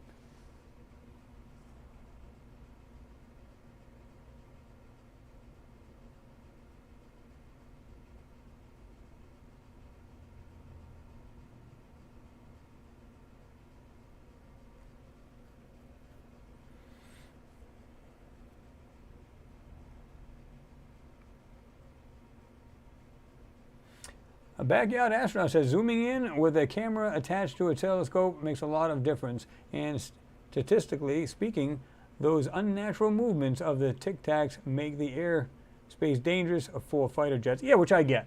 That I can see, right? Because we got air traffic. Last thing we want to do is have one of these things slam into it. But if it is not of ours, it's from otherworldly, you think they can avoid anything like that. So picture you just like screaming through the air. You can have all kinds of avoidance stuff, and it's so high tech that you can literally zip around anything. I mean, when you're thinking the zigzag patterns and stuff it can do, you're doing this, and here comes a plane.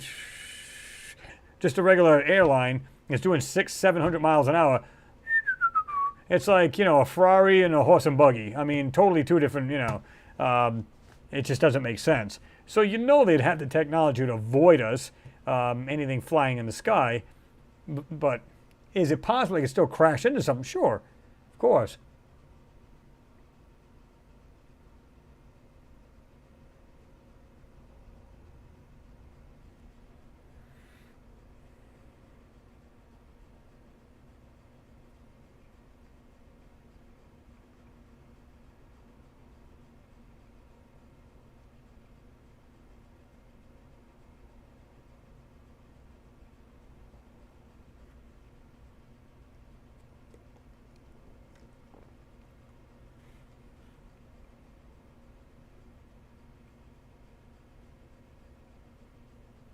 Harvey, you're talking to Desperados. Yeah, oh, yeah.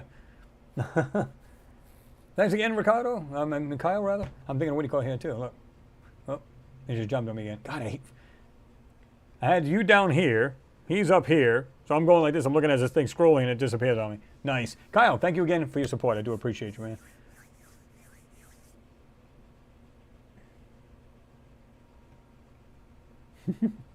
See you guys going back and forth. It's pretty funny.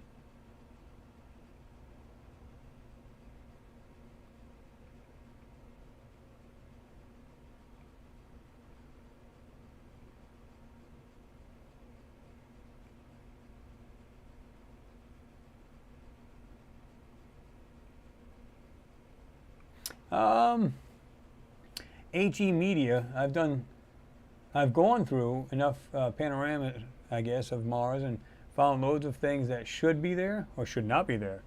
And if you found things that should be there, I can promise you found things that should not be there.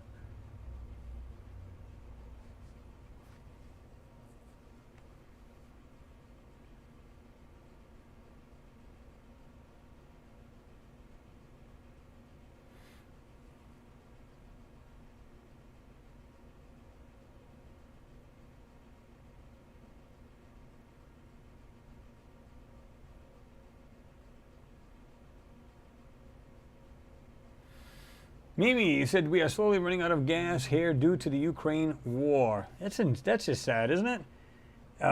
We just recently just seen a little drop in gas here, and of course diesel will follow, of course. But the gas itself, heck, it was. I mean, I know it's a lot more expensive, like in California. It was like, heck, I even seen it was like $10 or some crazy shit. But we were like $4.99, and it dropped down to like. It was like you can get it for like $4.89 now, $4.84, you know, per gallon. I know you guys use different in the UK, but that's per gallon. So it has come down. But I saw one place. We got a place called it's a TNA truck stop, is what it is, and it was like 503. I saw that was the only one I saw that was 5. I said, what? It's got to be a fluke. I'm sure it didn't stay there, right? So really weird. I just don't understand it. I guess I'm fortunate. Like I said, I've the two vehicles that I have. One is a hybrid now, and so I use that to go to work, which is furthest from my house. My wife uses the newer SUV that we have, and it's a lot closer to home. It gets less gas mileage, so therefore she used that one to go back and forth to work. And of course, the one I use gets the best gas mileage. I can average about 51, 52 miles to the gallon. As long as we're just on the go, just cruising down the road. As long as you don't nail a couple of deer on the way. I had 2 or 3 of them. I had one literally walking on the side of the road today. I was doing like clipping along doing 60. And I just happened to see this thing walking on the side. I said, please don't jump out in front of me. Like, boom, see ya. See him flying up in the air. Call her up, hey, honey, guess what we're having for supper tonight? Oh.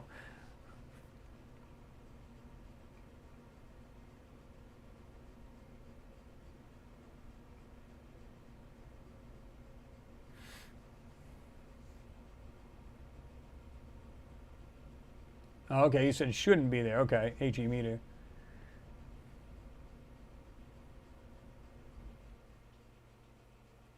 Okay, you said, sorry, found things that should not be there. Oh, yeah, I mean, there's so many things that you can find, and like, most of the stuff they're looking over is what's left over from a civilization that was there long ago. And I don't mean super long ago. Some people will speculate it's been probably millions of years ago. I don't believe that at all. As far as the planet, whatever happened in other past times, I don't care about that. I'm thinking it's a lot more recent, because like I said, it was somewhere around 1940, 41, where they saw the 2 explosions, these nuclear explosions. So if that's true, and of course they did find the radiation to prove that, and again, you had one in the Cydonia region, and you had one in the southeast area, that largest one in the Cydonia region, the Chaos region, just like I said, south and east of that area, a smaller one in the air, and it pretty much wiped that area out.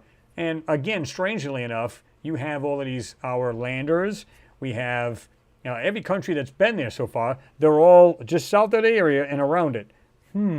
Why would they do that? Unless there was something to gain by it. You're not just going to just throw a dot at a a map of Mars. Like, yeah, sounds like a great place. What do you guys think? Yeah, let's do that. No, it's well thought out. This is, precisely thought out. Blueprints, manpower, you name it. They built these things to go up there for a reason. And 4K cameras on the Ingenuity helicopter as well as the Perseverance rover. They're taking top-notch, pristine, crystal clear photos. There's no reason why we should see blurred out photos and stuff like that, or really subpar photos. But the reason why we do is because they are actually crystal clear. The only difference is that because they're being overlaid with censoring, they just look like garbage as far as I'm concerned. It looks nothing like 1080, let alone 4K, right?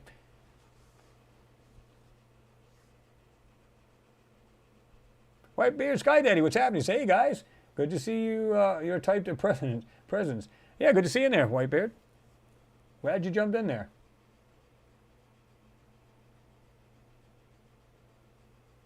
Yeah, there you go, Ricardo. Anti-gravity, where are you? In the UK, it's like $1.90. Wow, per liter. Trying to think, whoa, what would that come out to about a gallon? You got a liter. Yeah, you're paying pretty good too. Backyard Astronaut, he said, you all have a wonderful evening and weekend. See you soon. Keep up the awesome work, Chris. Thank you. I appreciate you, man. And thanks for stopping in. I know you do occasionally, so I appreciate you jumping in there. Have yourself a good weekend as well there, right?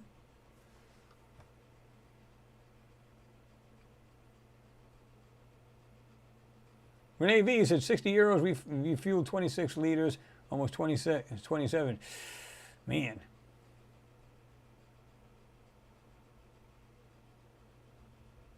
William Sky said, yes, gas is dare, no tax on walking. Maybe we should ride a dare to work. It'd probably be better. Leslie Ann, you said, I am a true contactee, Godard, getting more better with my inherent gifts, and grays are gray. Are all gray, I'm sorry. Anti-gravity says, we have 18% oil of the globe, and I'm Iranian. Well, see, that's the thing. I mean, it's like, I hate to see the stuff that's going on in that country. It's just, it's bizarre. I would have thought that would have ended by now, But I got to give them props. They're fighting these people off, Russia, and they're just doing what they got to do. They're sticking up for themselves. Unfortunately, there's a lot of losses, and whether it be life, buildings, structures, infrastructure, the whole 9 yards, and it's sad. It really is. It's all right, though. In the long run, he's going to get choked out. Whitebeard's Guy Day says, hola, Renee, Chris, all of you. What's going on?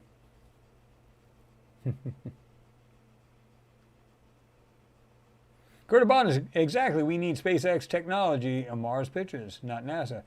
You can almost bet he's going to be the same way. He's going to go it the same way.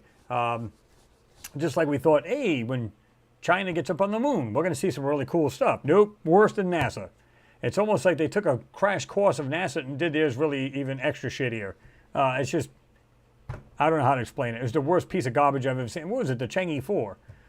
They went up there and was supposed to be next to the South Pole on the moon. It was absolute trash. It was horrific. I was like, what are they doing?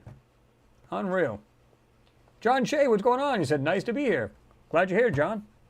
Good to see you. Say, hey, Chris. Hi, everyone. Hope you're all well. I am doing well. John, I hope you're doing good as well.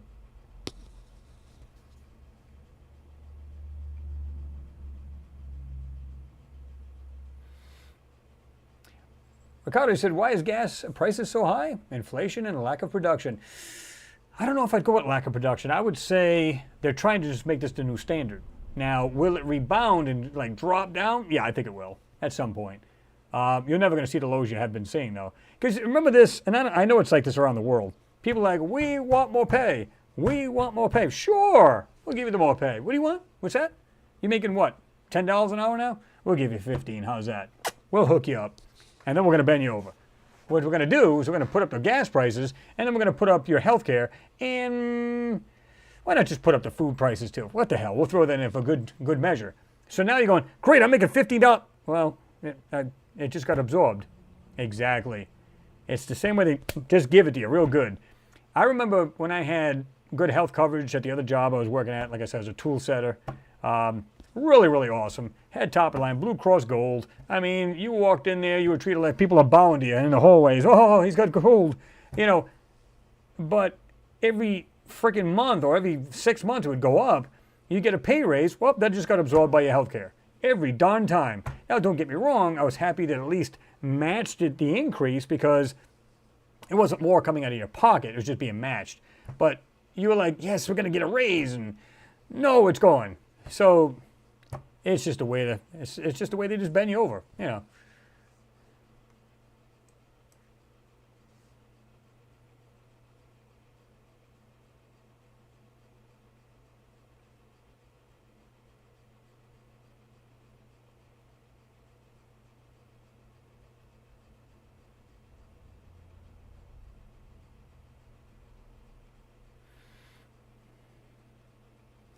What is this thing? Okay.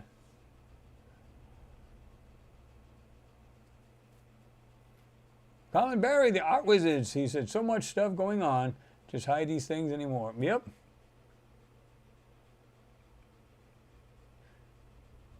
Oh, Steve Gunn said about, ooh, 7 years. Man, a gallon.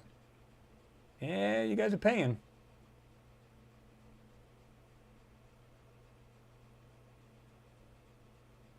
Great for all, yes. What's going on? He said, nice to be here, finally. Well, good to have you here. That's awesome. I knew you guys would jump in there. It's like everybody's like just starts popping in, right? That's awesome.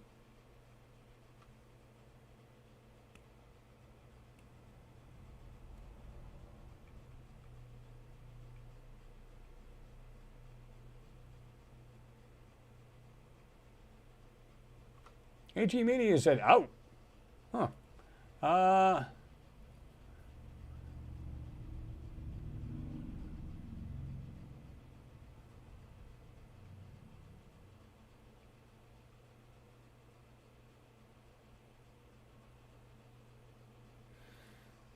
Kyle Harvey, thanks again for your support, man. I appreciate it. You said, Chris, you're exactly right there. Just bending us over.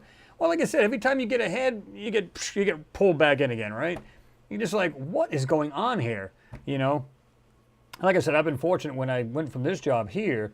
Like I said, the same owner owns this store. I was like, well, I'm going to have to travel a little farther. You know, he said, if you want to go there and, you know, take care of the store for me, it'd be great, you know, and get it all straightened out because it's a complete mess. I said, all right. So not only did I already get a raise at this other store, this older store, but then I got like $2 extra more an hour when I went to the other store. I was like, yes. So, yeah, it works. Yeah. And, but still, I mean, it still cuts into whatever your, you know, it's like you're going, okay, I'm making X amount of dollars. Well, wait a minute. Now gas prices are so high. Food prices are going through the roof. So you're going, is that increase really adding up to much? Well, this is the reason why I do everything I can to be like really good with the, you know, the car when I'm driving it and get the best gas mileage I possibly can because it pays off back in the wallet. So you can put that money towards something else, right? And of course, you got to watch all your other bills too, your house bills, you know, whether it's electric, gas, whatever it may be, right? Ricardo Petrozzi, thank you very much for your continuing support. Ain't nothing like a Friday night on Mars Anomalies and Beyond Hangout with great folk and a couple of beers. Ain't nothing wrong with that, brother. Tilt one back for me, will you? But, you know, and yeah, and I agree with you. It's just awesome to be able to just chill with you guys. And, you know, it's just like, you know, you just get to have like a reprieve from all the BS that's going on in the world. And I totally get you guys, you know.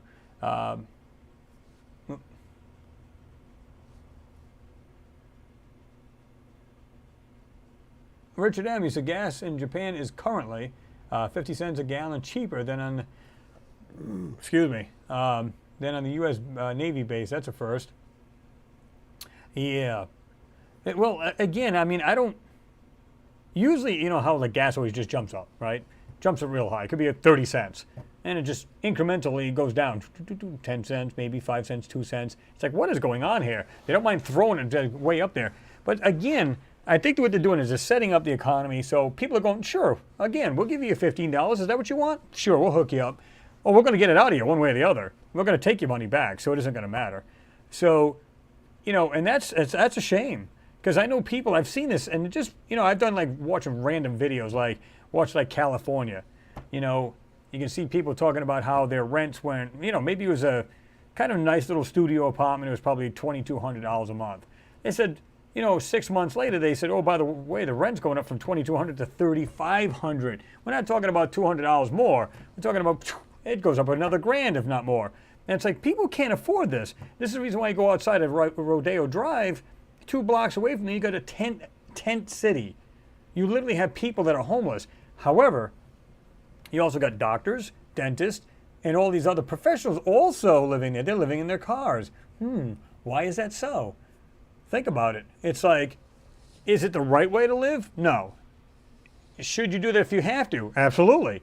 You know, if I had to do the same, I'd do the same. You know, still make that big cash, bank, bank, bank, and then maybe you can move out of the area and get your profession somewhere else. Continue on your profession. Open up your own profession somewhere else. Maybe open up your own office or whatever it may be. Just get the hell out of there. It just makes no sense. If I was a homeowner, now don't get me wrong, you don't want to have the rent too low because you get all kinds of riffraff, right? So on the other side of the token, you go, okay, I want to get a decent amount of rent, but I don't want to be so high that I can't, can't fill the apartment, can't have somebody in there. So what do? Well, what's the going price for a second floor apartment or flat, like you guys like to call it in the UK? What do I charge for that? Okay, and the going price is this. I'm going to charge a couple $100 less. Why? I want riffraff out, but I want to be able to rent my place, so I'm taking in cash at all times. I know places that the apartments haven't been filled for like years. I'm like, doesn't it matter to you? They go, it really doesn't. Oh, whatever. Whatever, man.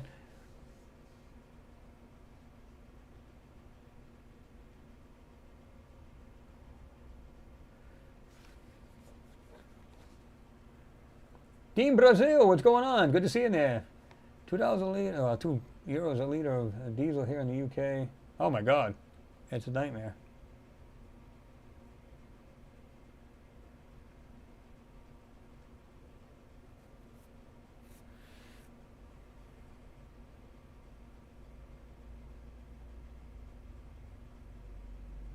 Snaggle to 1351. We just worked it out. We're paying a cool $12 per. Where's this again? Were you at there, Snaggle? You're in the UK, right? You said? Just worked it out. We're paying a cool $12. Wow. You got to be kidding.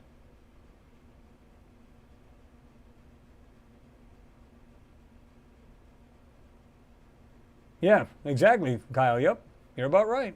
Actually, now that everything's went up, I'm actually making less than what I was before. Well, here's the thing. We know this girl, and she's got a roommate that she rooms with. They work, well, I shouldn't say, well, you can say work or live, depending on where you're coming from. An hour away. They said one of our paychecks goes to our gas. Is that sad or what? Of course, they got one of those Dodge Avengers. It's somewhat newer one. It's not super old. I'm guessing it's probably 2016-ish. Now, they're pretty decent if you keep your foot out of it. You know, I think I've seen 30 miles to the gallon out of it. Is it something to brag about? No. But it's still not bad as long as you keep your foot out of it and it's running right. Like I just had mine. I went down in and had an oil change, full synthetic. And I do the, it's funny because I'll do like 5,000, 6,000 full synthetic. And I use, I think it's, 0.20 weight. And let me see. I'm trying to remember what I did, what was the mileage last time I had it. But anyway, I'll do it roughly around 5,000 miles, give or take, and go either side of it. And again, you know, full synthetic. And I change the air filter too. It's funny because my buddy, he's a mechanic, he goes, you want to change this out? The other one still looks new. I said, I just change it out every time. I don't give a damn. You probably should change about 20, 30,000 miles. Just change it out. I don't give a shit. I want the maximum fuel mileage I can get out of this thing, you know. When you're using full synthetic, I use Mobile One, full synthetic, you know, it tends to lube the engine up better, therefore moving parts go easier, less friction, better gas mileage, maximum airflow. Oh, of course, check the pressure in your tires, make sure they're up to par. I always put mine higher, although they don't recommend that. If it's at 32, I'll put it at 36 or 38.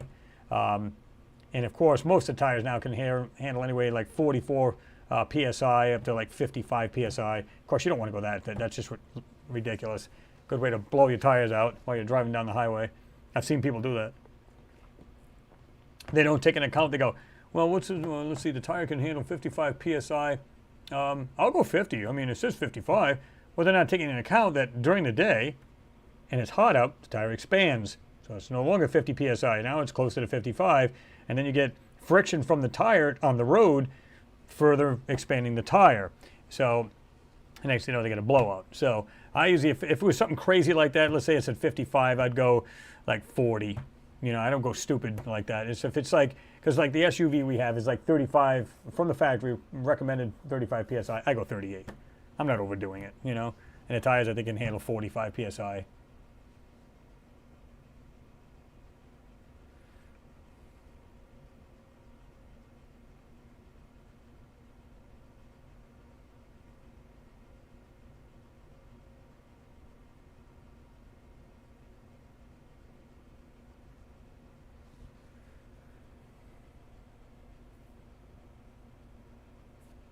Hey, that's not bad, Kyle. He said I paid $4.65 a gallon just a day before yesterday.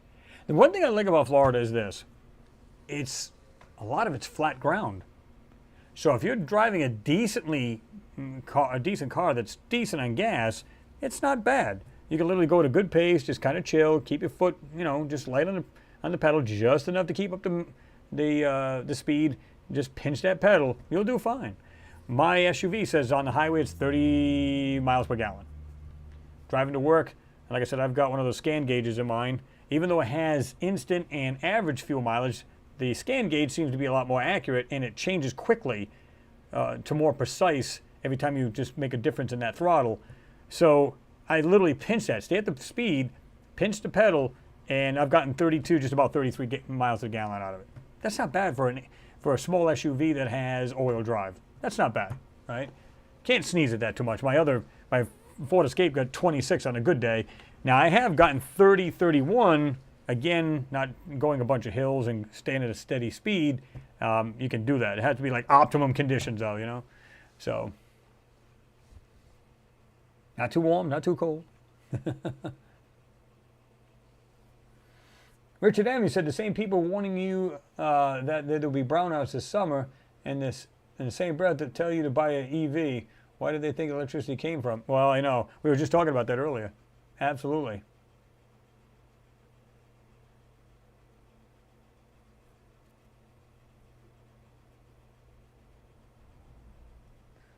Josh D said, thank you. You found the time to life, have to get some sleep. I am wrecked. Have a good one. I'm the same way. I worked my butt off today, but it's all part of the day, you know what I'm saying? But Josh D, thanks for being here, man. I'm glad to see you, and just like everybody else, it's just awesome to be able to jump in here with you guys. So, have a good weekend there, right?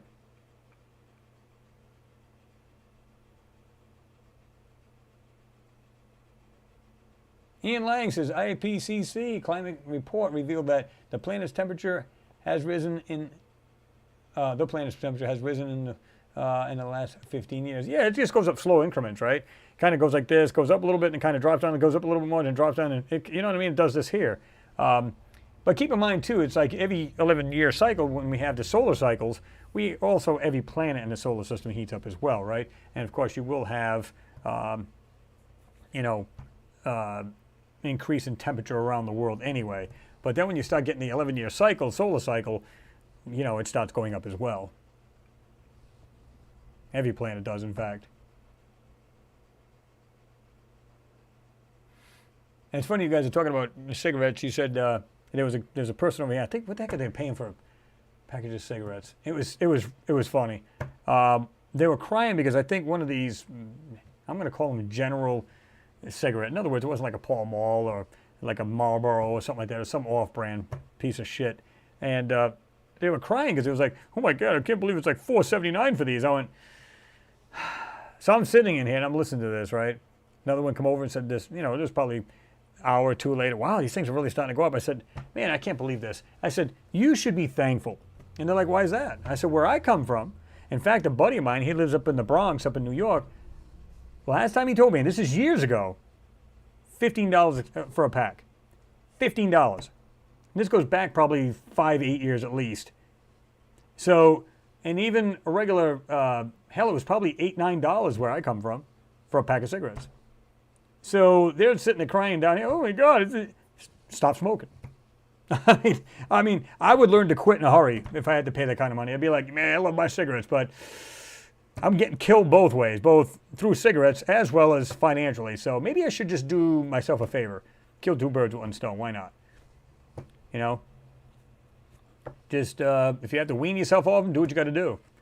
And think about the money you spend on these things and how much you can save.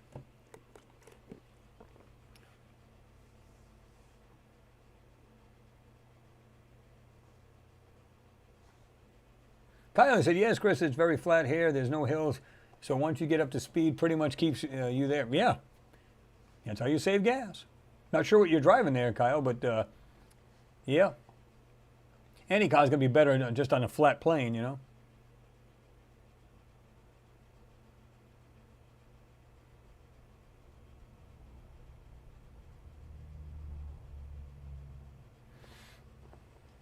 Yeah, they're even talking about what? You know, I was just reading Pete's Ferrero's. He said the U.S. is short 2 million houses because of this inflation. Well, if we go into this recession, that ought to be a lot of fun. But you know, the only thing you can do is just be conservative. Watch what you spend. You know, keep the money in the bank if you can, or hide it underneath the pillowcase, whichever you want to do. But just be conservative. Simple little things. You go, well, I don't know how I can save any money. Well, use less water, electricity, gas, whatever it is. You know, make sure your house is sealed as far as doorways and everything else. Keep the cool air in, keep the heat out, whatever it is, whatever time of year it is. You know, don't drive your car aggressively. Save a little gas there. And travel less if you can. Like I said, if you got two jobs and one's further out, have your spouse, you know, drive the car that gets the vehicle that gets the better gas mileage, and the one that's shorter, one that gets a crappier gas mileage does the shorter trip. I think my wife and I paid $46 last week for both cars. Of course, that's U.S. money. $46, not bad, not too bad.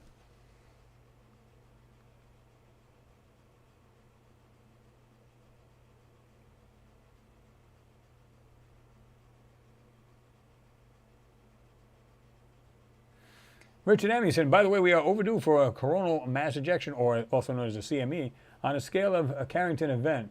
And when that occurs, and it will, we are truly buggered. Yeah. Well, and that's what I was talking about.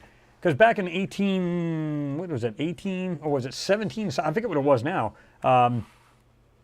When they had this like regular Morse code lines, it literally singed the wires on the poles. So you can imagine the high-tech stuff we have today. If it's not, built to, withstand that kind of CME type thing, if it's not insulated towards something like that, it's done. It's fried. You better go back to horseback.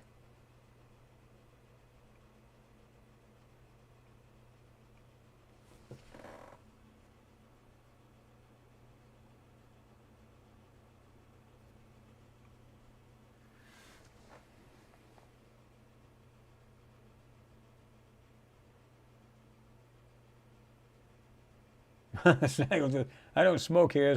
Smoke prices are more deadly than smoking itself. Yeah. Oh, okay. Long Island, New York. You said, look, some are $17 after tax. It's ridiculous.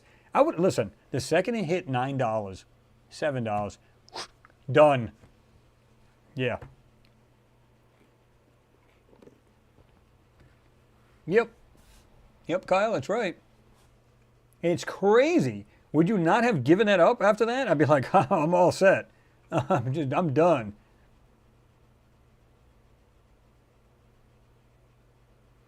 P. Ferreira, yeah, I watched that same channel. Sun is quiet next 10 days, but watch out after that, per Suspicious Observers. If you guys never seen that channel, Suspicious Observers, check him out. He does all kinds of things that's got to do with the sun, whether it be CMEs, coronal mass ejections, all kinds of way it messes with our weather here and all this other stuff. Really, really good channel. You might want to check him out.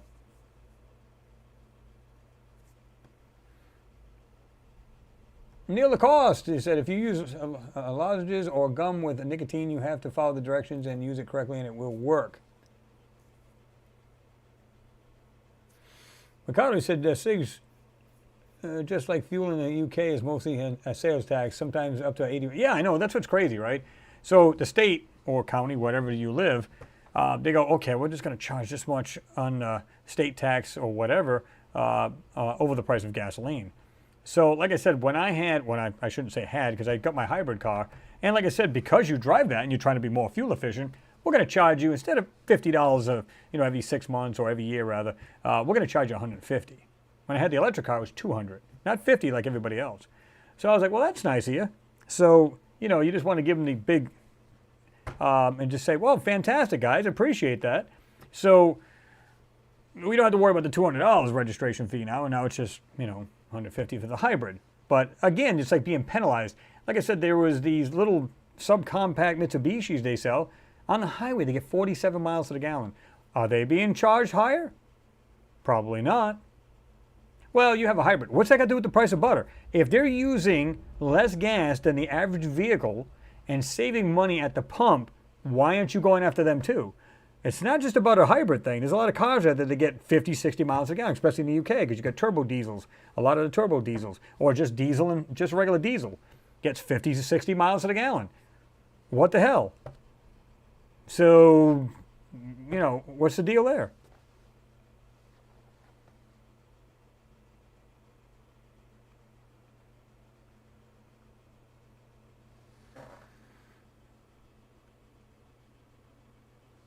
Third Eye Open, you said I pack my own cheaper that way.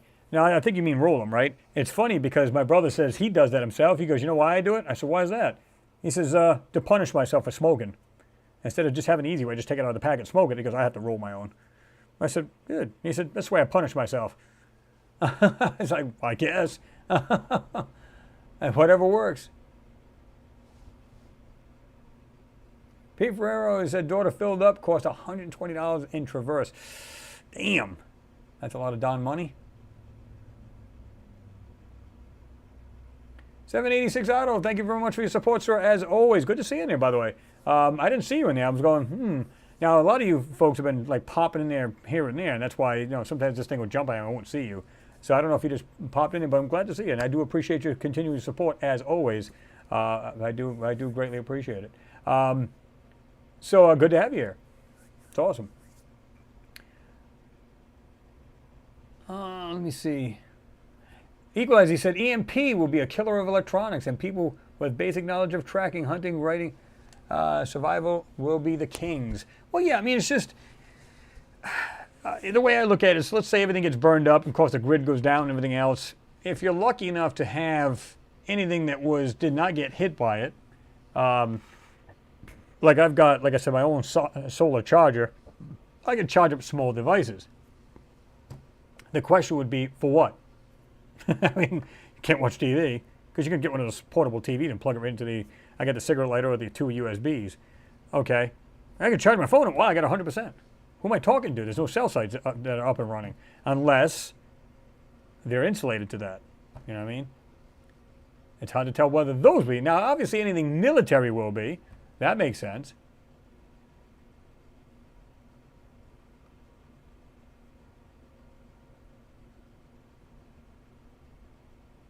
Colin Barry said, the Art Wizard said, the short I created was published on 22nd of February this year.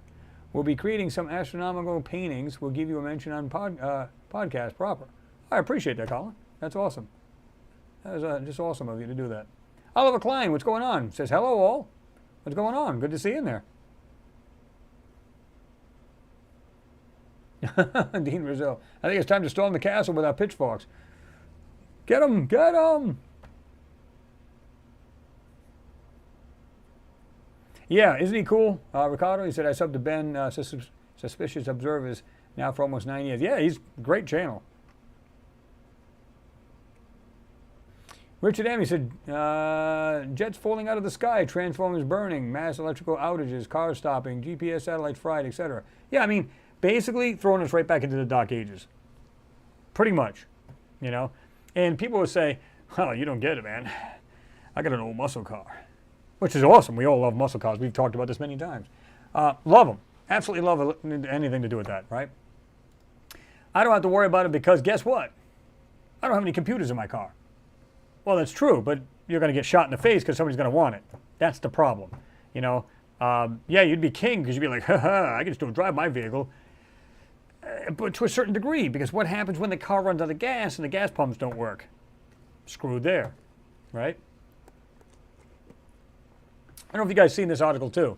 Researchers tapped again for NASA moon mission set to explore mysterious domes. Now, they believe these domes, a team of, they're like a, they don't know if it's like lava the way it popped up out of the ground, so on and so forth. A team of researchers from the University of Central Florida will be exploring an unknown and mysterious region of the moon.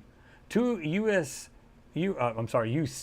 planetary scientists, Kerry Donaldson Hanna and Adrian Dove, have been asked to lead a $35 million mission, which would land a spacecraft over the Gruthausen domes, an unexplored part of the moon that has left NASA scientists scratching their heads, according to a NASA press release. Now, again, I get a little stumped when I see sentences like this because I'm going, wait a minute. The LRO has been going around and mapping the moon for how long now? When was it up there? Was it 2001, 2002, guys, that they put the LRO up there? It's constantly mapping. It's looking. It's doing everything they want. And then suddenly, oh my God, we're just totally scratching our heads. They don't know what these are about. I mean, the domes, which are found in the western part of the moon, appear to be a result of a rare form of volcanic eruption, according to NASA. What's mysterious about the domes is that such geological structures on Earth require oceans of liquid water and plate tectonics to form. Without such ingredients, NASA scientists have left baffled as to how the structures came to be. Donaldson, Hanna, and Dove's work is part of NASA's plan to use more commercial companies to take payloads to the moon through its Commercial Lunar Payload Service Program, or the CLPS, which is headquartered in the Johnson Space Center in Houston. The CLPS program is born from NASA's Artemis lunar exploration plans and efforts to get humans back on the moon. UC, I want to keep saying UFC, right? All right, let's see some UFC fighting. UCF's, involvement will take place through NASA's Payloads and Research Investigations on the Surface of the Moon, or PRISM, program, in which the spacecraft would launch anyway, in 26 carrying a robotic rover to study the domes, chemical composition, and how dust interacts with the spacecraft and a rover, according to UCF. Over the course of a lunar day, equivalent to 10 Earth days, the lunar Vulcan imagery and spectroscopy, call it fast, just say it fast, Lunarvise will investigate the summit of one of the domes believed to be made by sticky magma rich in silica, similar to granite, which would be a potential source of future colonization. There's potentially a treasure trove of knowledge waiting to be discovered, which will not only help us inform future robotic and human exploration of the moon, but may also help us better understand the history of our planet, as well as other planets in the solar system, said Donaldson Hanna, the principal investigator.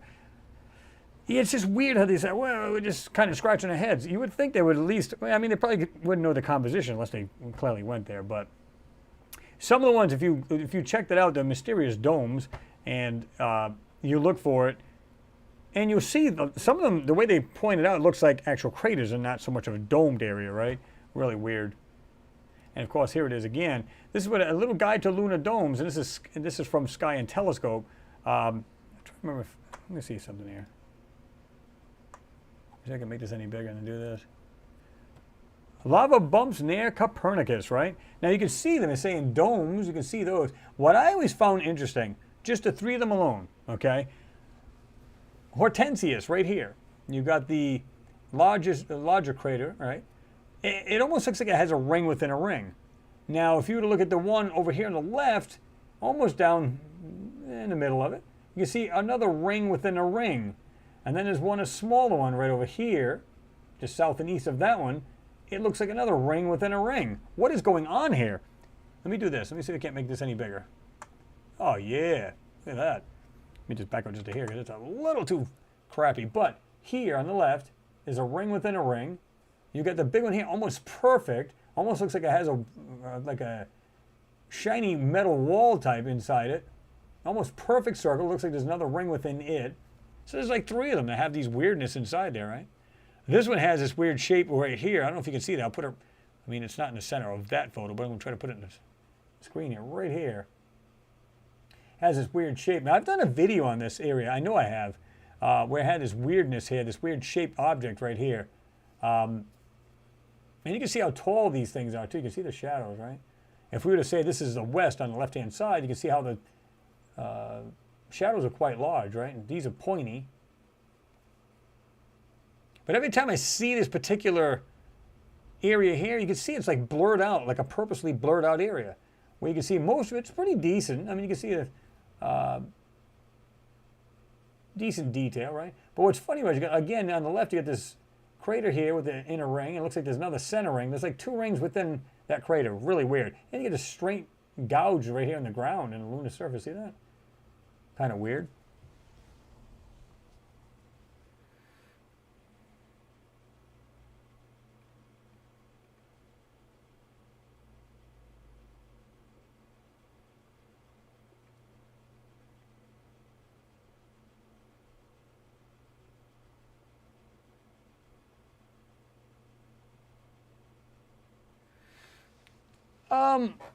I just seen this. Leslie Ann, you said, have we seen Buzz saying they never went to the moon? Is that the one that has a little girl that was there? And you got to really listen to the words, the play on the words, because he doesn't actually say that. It's the way he words. I'd have to see it again, but when you see it, it says, I think you can look it up on probably YouTube. It's like, talks to a little girl about not going to the moon or going to the moon. And it's the way he words it. It sounds like he's saying, oh, yeah, he never went to the moon. That's not what he says. I remember it coming out and somebody had asked me about that. And I said, no, that's not the case. This is what was really said.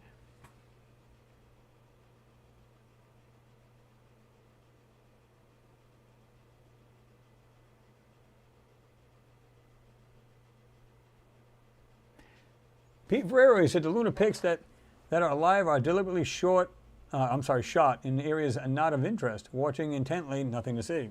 Yeah, I mean, like I said, you can see some pretty decent detail in here, but then all of a sudden you just see these domes, and they just look all of this like mush, like it's completely blurred out. You can see that. In fact, let's see how far we can get into this thing here. All right, right there. It just doesn't. Are the domes suddenly made of mush? The way they made it sounds, it's like it's really hard. It's like a granite, I think it said. So it's a quite hard surface, but yet, look at the way that looks. Funny enough, you see these 2 holes on the top of this dome here. You got one slotted in here. You got one over here. It's just, yeah. And this one, like I said, right here in the middle. I don't know if I can get it in the middle. Let me just go back 1 click, see what it does. All right, that's pretty much in the middle of the screen right there. This weird, and like it comes up on the left, has an angle going up to the right, goes to a peak, then comes back down on the right-hand side, and then drops straight down. It's almost like a steeple, like a house. You can see like a shape, but it's not. It's just the weird. It's just the way it's shaped. It's just bizarre. Yeah.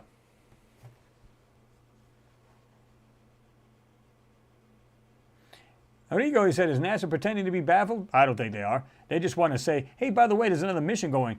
We're not sure what it's about, but we're just going to send a craft up there just for craps and giggles. Come on now.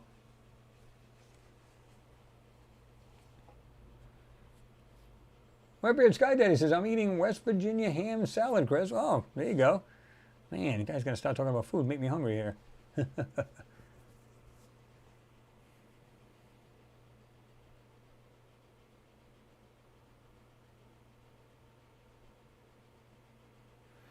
Transformed 144. They cannot get past those Van Allen belts. Need anti-gravity craft that will produce a shield around it. Which they have had for a long time. I agree with you on the anti-gravity, right? Because they had anti-gravitics. Like I said, they've been messing with that since probably late 30s, early 40s, and really started getting kicked off in the 50s and 60s. I don't agree with you on the Van Allen because, again, we talk about this periodically, where the Van Allen belts are controlled strictly by the sun, right? Now, normally there's 2. There could be up to 3 if you read on this thing. And what it is they know they can become, not only that, the third one goes away, and then the 2 are there, but then they become very weak depending on the solar activity. Now, all they have to do is, you'll see them when they take off, they literally try to fly towards the poles, which is even weaker Van Allen belts. It's almost, I wouldn't say it's completely gone, but it's a lot weaker, and they can get through it. They're not there that long that they'll get a little exposure. They have said that, but they can get through it with no problem. But, anti-gravitics is, it definitely will Well, first of all, they fly through it a lot faster, I would think. So I agree with you 100% on that. And I'm sure they've been doing it for years, to be honest with you. But like the Van Allen belts is kind of tricky. A lot of people fall for that, saying, oh, you know, they can't get through the Van Allen. And they absolutely can. They know exactly, again, they follow the solar activity of the sun, and they know, oh, sorry, hit the mic here. But they know, you know, just, you know, when they get the thinnest. Less activity, weaker the belts. So they can, and then not only that, they can actually go towards the North or South Pole to actually avoid even more of it. So yeah.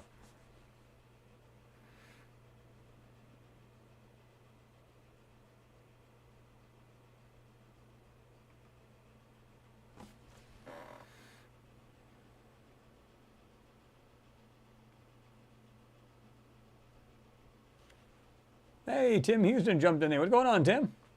Good to see you in there.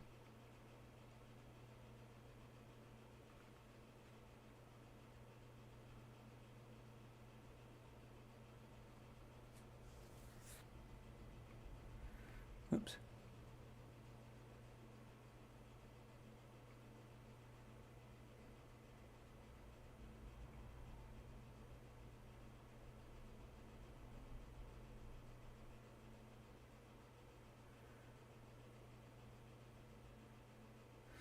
Yeah, Neil Lacoste, he said shadows look jagged as well. Yeah, I mean, you can see that. I mean, they're just really wild. Especially the ones right here, just near the domes, quote-unquote domes. You can see how pointy they are here. You can see that. Now, of course, mountain peaks can cause that if they're next to each other, but these are really, really pointy. You can see that. These here, I don't think these are actually legit, meaning areas. I think they're literally blurred out. You can see that centering on it.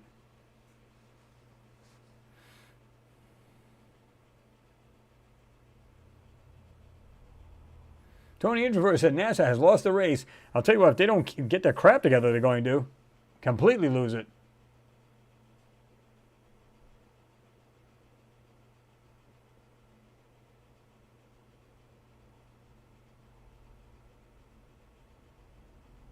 Kyle Harvey says, sorry guys, I've been in the sun all day. I'm actually falling asleep, but still watching as long as I can until I fall asleep. Hey, believe me, Kyle, I feel you, man. It's just like, it's just one of those days.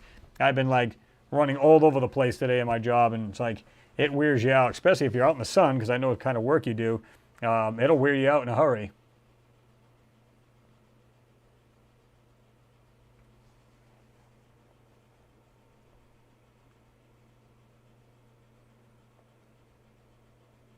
California Proletarian says, can we assume that the large amount of America's black budget is being utilized by the lunar mining infrastructure?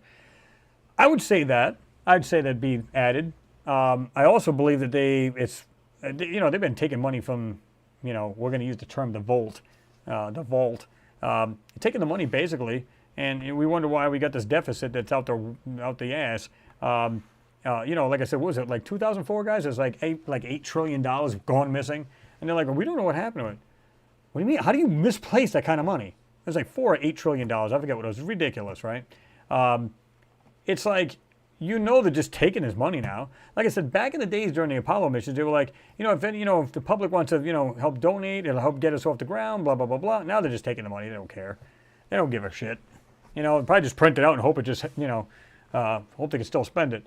But they've been, these new spacecraft, probably a base on the moon by now, probably on Mars by now, or have been for some time, and the list goes on. They're just taking the money to do it. Think about it. If you were a brilliant person and they said, I'm going to give you endless amounts of money, you do what you want with it. You know what I mean?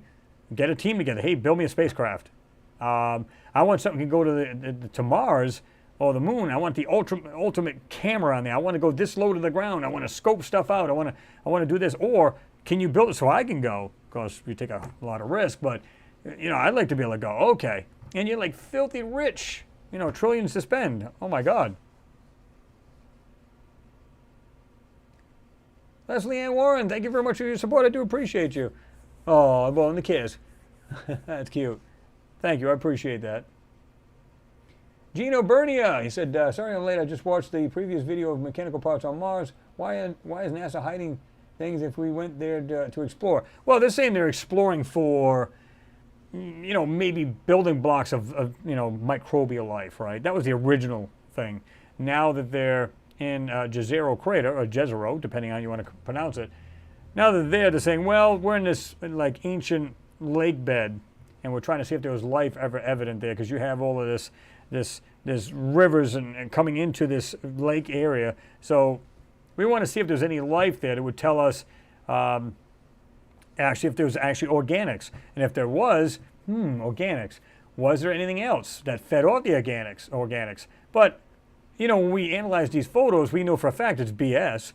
You can clearly see this. It's literally, they're literally looking at a civilization that was there at one point. It was blown to pieces. So you can see that, and it's evident through these photos. All you got to do is look through them, and you can find it. And it's just like there's tons of things. I don't care if it's down to the smallest one piece in the whole picture. It's just crazy how much stuff's there.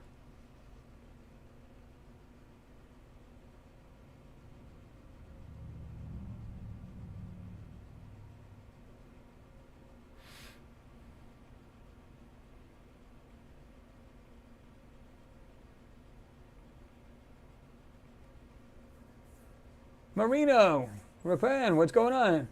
Hello, everyone. Hello, Mars Anomalies and Beyond. Good to see you in there. Glad you jumped in.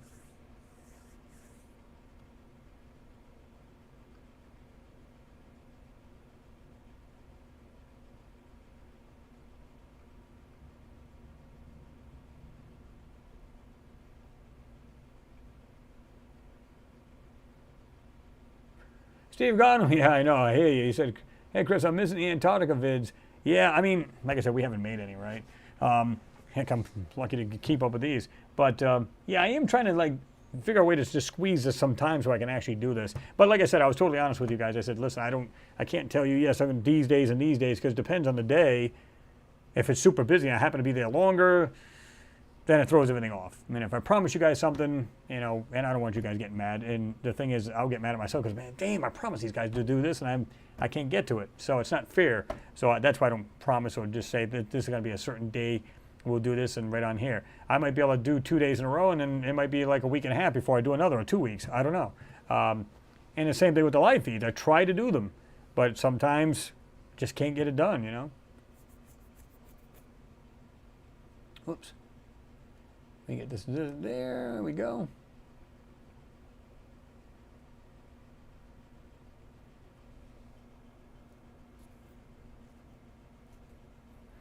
Renee Cruz, what's happening? Say, hey, yo, sup, UFO community? Looking out from my busy work delivering U.S. mail today, just like Barney Hill, Chris, headed home.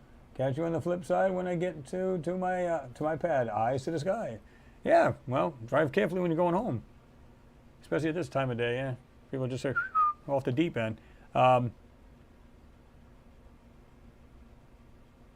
Mimi's taking off too. He said, I'm taking off here. Good night, everyone, and sleep well until next week. All right, Mimi, thanks for joining us. Always good to see you in there. Make sure you're safe there, and stay cool if you're too warm. I forget exactly where you're at, but yeah. Leslie Ann Warren, you said, oh, can be myself here, Chris. Oh, yeah, absolutely. You know that.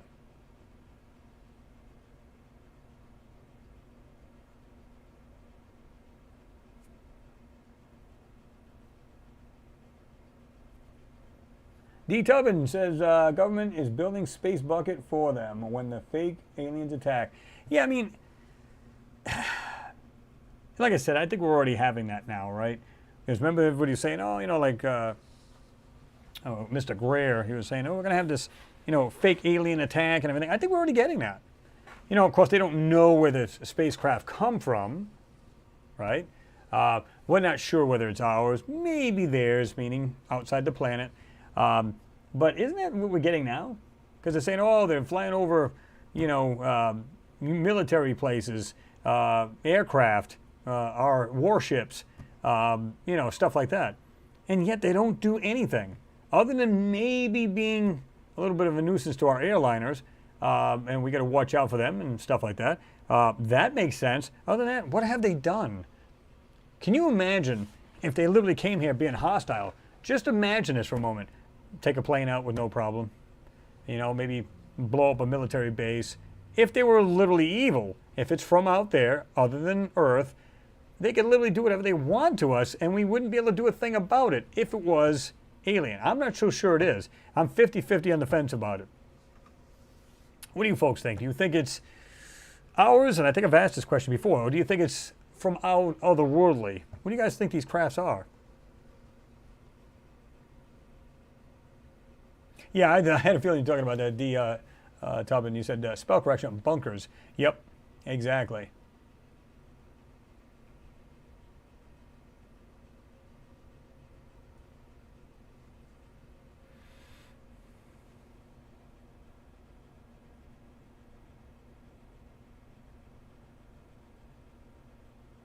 Gold hard, yeah, I know. He said no one's here really believing they did not go to the moon? Come on, not everything is false and a conspiracy.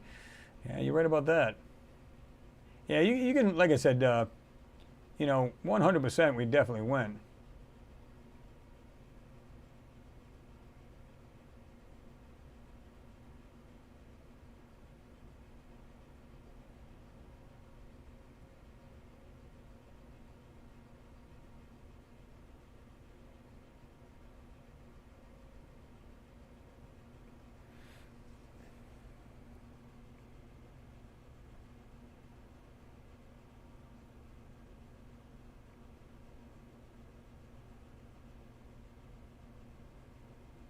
Long Island, New York, you said there's dome-type structures all over the solar system. Yeah, I mean, all kinds of weird things like that, right? There's domes and just weird things inside craters and, yeah.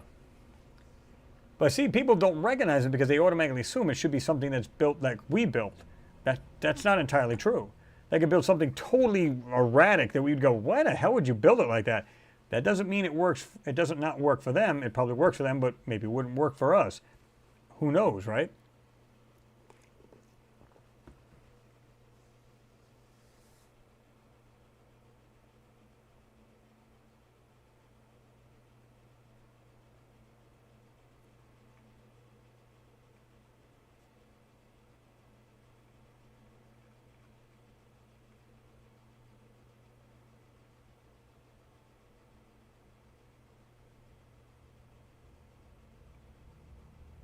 John Shaw, what's going on? Good to see you there, man.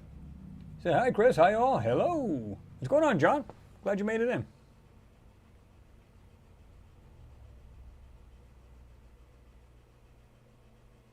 Lionheart Glassworks, you said, I think the aliens are trying to keep us, angry monkeys, in check before we start riding around the neighborhood with our nukes. Well, yeah. I don't think... Here's the funny part. Let's suppose we get more... You know... We're more spacefaring now, right? We can go out there, we can go to Mars now, we can go to the moon with ease, everything's good.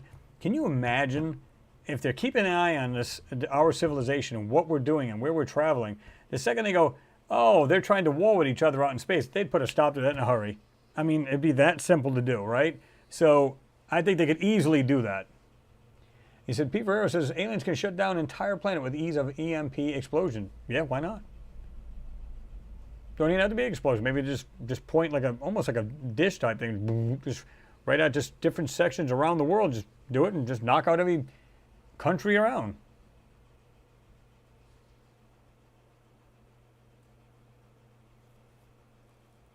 Rodney Evans says these crafts are the descendants of those who built the pyramids. Yeah, I mean, it depends on how you read the stories too, right? Because they said they built the pyramids with the help from the overseers and so on and so forth.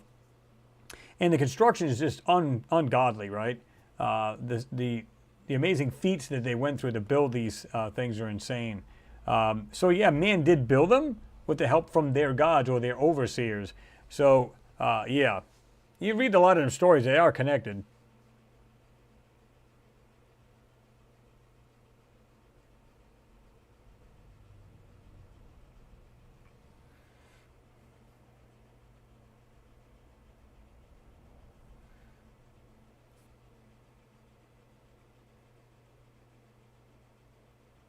John Schaub, you say they have domes and we have roofs as it rains on Mars. That's, yeah. Well, that's what I'm saying. It just depends on the situation, the atmosphere, the planet. Maybe it's more gaseous. Maybe it's more rainy. Maybe it's more, you know what I mean? You just don't know. So you would build according to your habitat, basically, your surroundings, right? I want to show you guys something, too. This is this Gigapan I wanted to show you guys. Gigapan time, people! I want to show you this. This is funny. I was looking at these rocks. Now, I want you to imagine objects laying on the ground, and that you would have run a rock mimicking software over the top of it. Because I want to show you some of these things. Yeah, a lot of them just look like simple rocks. Nothing special, nothing to get excited about. And then there are some things you just go, okay, that looks a bit odd, you know? Like this area right here, you go, okay, yeah, I guess we can go with boulders and stuff like that. Now I see a peak of white right underneath this rock right here. But let's suppose it's a giant boulder, no big deal. You know, we just kind of look around. I mean, look at the way this look at the way this rock's put together. Come on now, look at this. Did they make them with clay? I mean, they just look like somebody went and just stuck them together. I mean, that's what it looks like to me, right?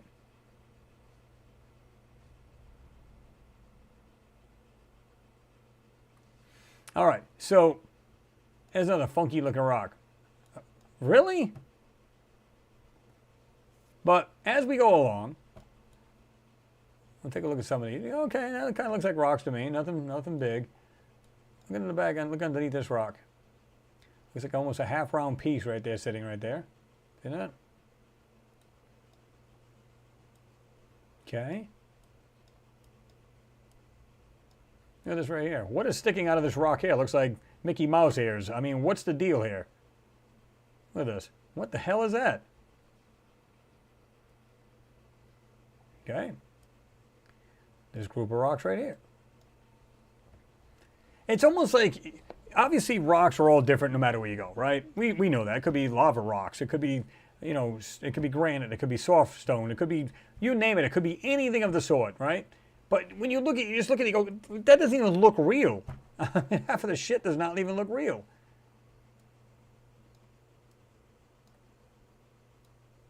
There's something on top of this. Look at this. I'm going to put it right in the middle. Look at the flat rock right here. There's actually a pattern here. You guys see that? There's like a raised details on it, like almost lettering or something. You guys see that? That's funky. Check that out.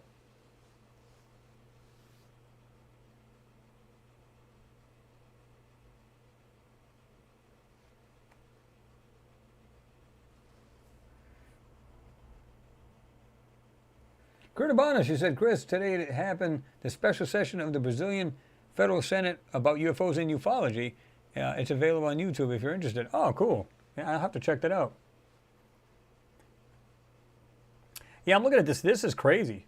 And it actually has something raised off this, like a design or something like that. Yeah, that rock right there.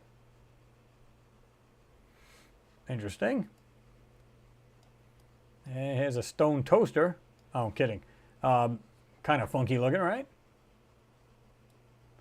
What is this in the back here? Looks like a half a round circle here between these so-called rocks right there.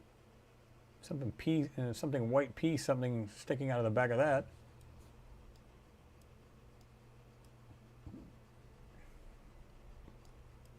I love this rock. Oh yeah. Satellite dish, stone one. You get the Earth channel. I mean, I just look at a lot of these and I just go, come on, how does this even look remotely real?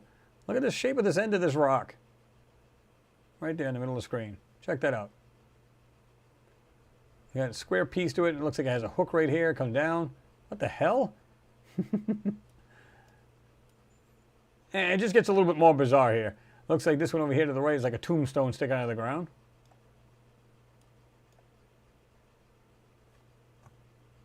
Not sure what to make of that. But look at the way the top of that is right there.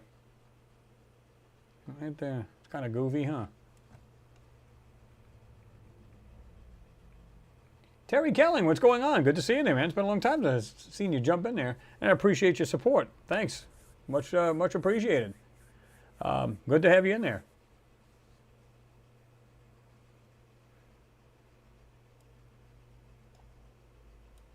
Some other parts here too, right here in the back. I'll put it right in the middle of the screen. Some weird looking things here on the ground. Looks a little too blurry. If I back up just a hair right there, I don't know if that's too little, because I know a lot of you folks are watching on the either iPad type things or phones themselves. I just love the way this rock looks. This is just weird. Come on. There's one here you're going to see. You're going to go, what is that? Looks like some blocks. See it right there? That's kind of wild looking, right? Nice straight edge coming down. Got a corner right on this one. Nice. It's got a little bit of a angle coming down on here. See that? I don't think these are rocks, though. I think they're literally covering an object.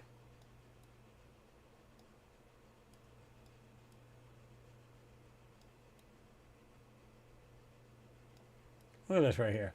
This is wild. This one here, okay?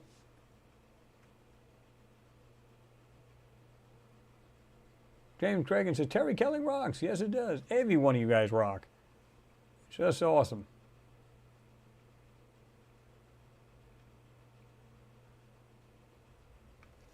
Okay, now let's back out. Check this one out.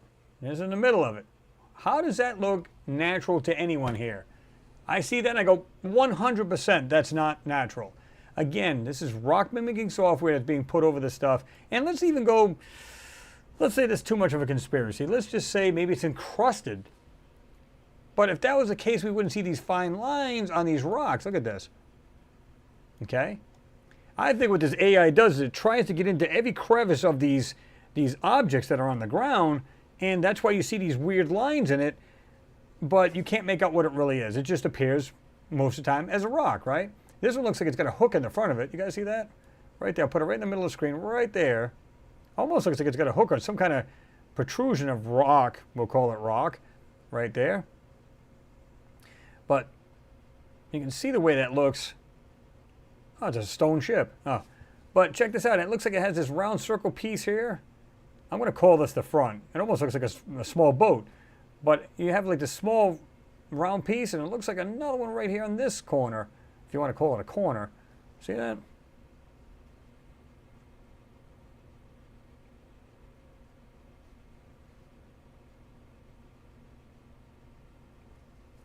Okay. That one there, I thought was, these two alone are just wild. Top left, bottom right. Well, almost bottom right. We'll check that out. These two alone. What? I mean, come on. That's just wild.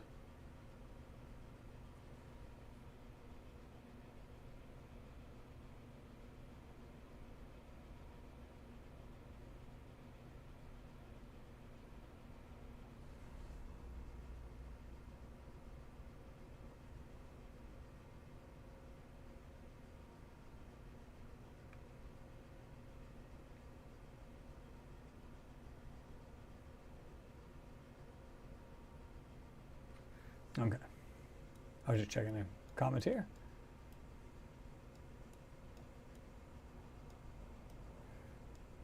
A weird looking rock here in the center. Looks like a raised piece on top of it. Right there. And a darker detail to the center of it.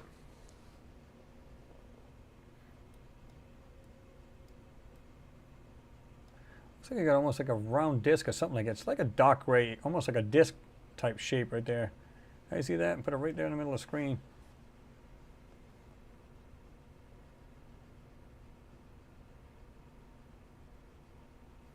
Okay. Again, when I see rocks like this, I just go, bull. I just have to red flag it. The lines that are in them. Now, it's okay to have like a layered rock, maybe from erosion, whether it be wind, water, whatever. But again, according to NASA, this is millions upon millions of years ago. Maybe it was, well, they didn't say maybe, it was like, they said it was like Earth-like. So I get that, but remember all the windstorms that go on this planet. You'd think that there wouldn't be any lines in there, it'd be completely eroded, and it depends on where it's at too. In other words, it could be a very smooth-faced rocks because of the being sand blown and worn out, right? That's a funky looking rock.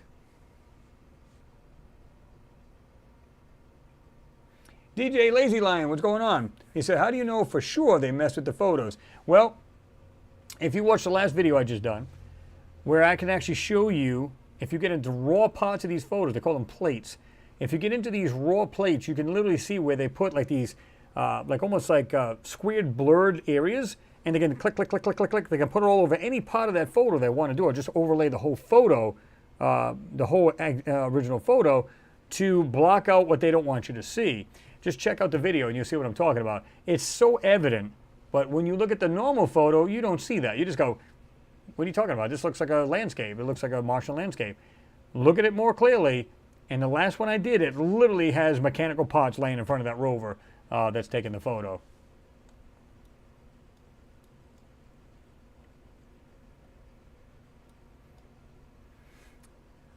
Oops. Go back into the back here. I haven't really checked this backside out here all that much. Let me see here.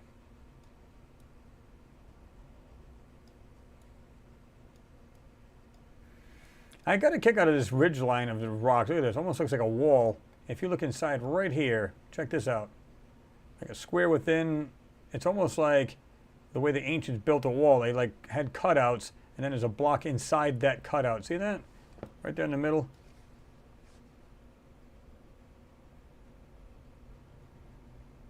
Pork Garden, what's going on? Good to see you in there.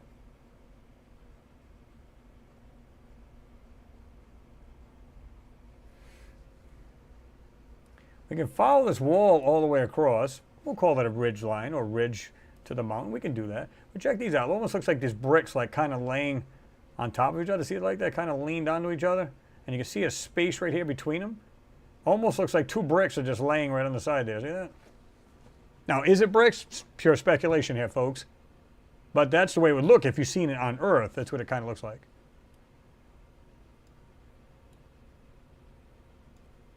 And this back here. Check that out. Now, if you look carefully, you can see some whiteness right here. I'm going to put it in the middle of the screen. Right here.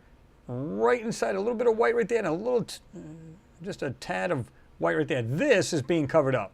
There's something there that's actually white or lighter in color. Now check this out. You can see like this cutout in the edge of this hillside right here. And it's to accommodate whatever this is, it's being covered up. But you can see the white. It literally, they put this like dark gray, texture over this thing, but you can see a tad bit of white and the white all over this. There's something sitting right here that's actually white. Check this out. Another edge right here cut out. Right? And it goes over to here, and again, we got this cutout, or whatever this is in here. Folks, this is not all natural. It's as simple as that. Here's some blocks right here. Check this out. That wild right there. We go up to the rocks just over here. Check these out. What kind of rocks are those? Kind of weirdly formed, right?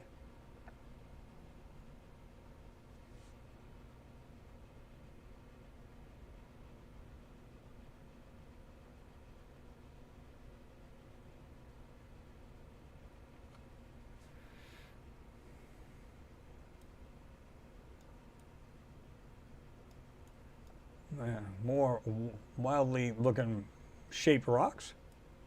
Here's another one right here. You can see just an edge of white right there. Keep in mind in black and white photos, it's basically black, white, and gray, but then you see like a darker gray or look at this rock right here. Elongated rock. Looks like it has like some kind of weird leg or piece right here.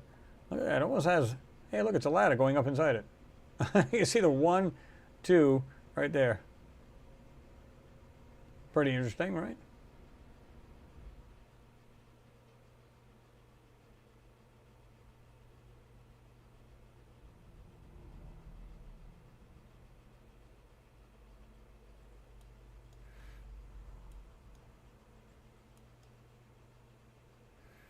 Let's go all the way along this ridge line here. And go back at it right here. And just look at some of the rocks, quote unquote rocks. Look at this. It's like it's set into this hillside. And again, folks, I've said this a million times. A lot of these hills and these buttes and the stuff that they claim that what these are on Mars are not that at all. They really are not. Look at this. Look at the way this is just happened to be stacked. These rocks happen to be. Now it's okay again. You know, you can have layered rock. That's just common. We have this here on Earth as well. But some of these things look like they're like blocks and they're fitted together. Look at this. Is it natural? 50-50 for me. Yeah. I think a lighter rock or whatever that is, but check that out. Check this area out right here. It's kind of flat right here in the middle of the screen. What is going on there? Looks like something's coming up like this, goes across and then back down. This object right here. Flat surface right inside here. Looks like a couple things are just sticking up out of the ground.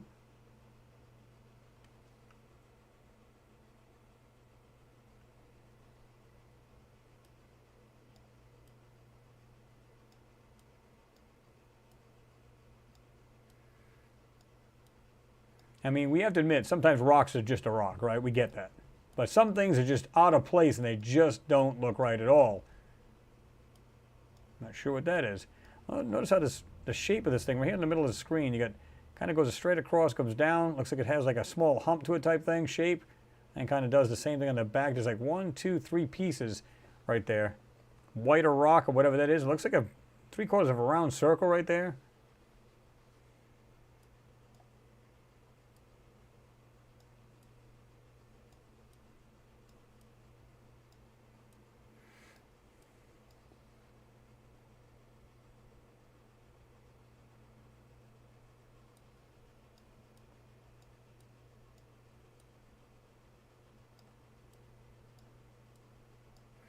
Let me see here. There's another rock here that's kind of wild looking.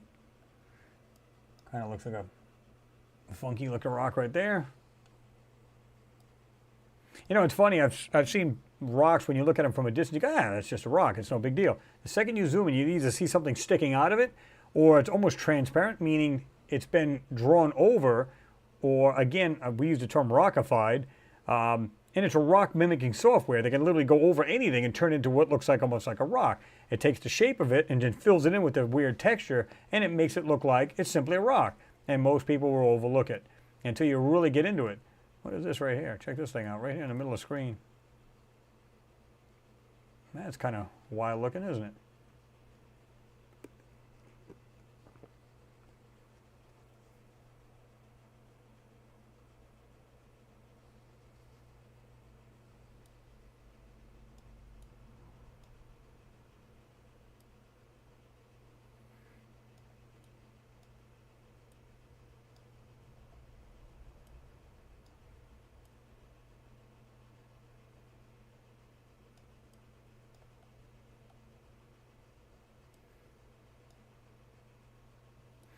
Even that doesn't look all that.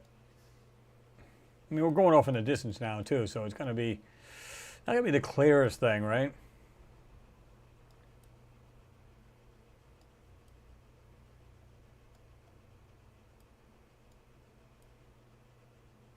Yeah, look at the sky here. Look at this. Look at the texture on the sky.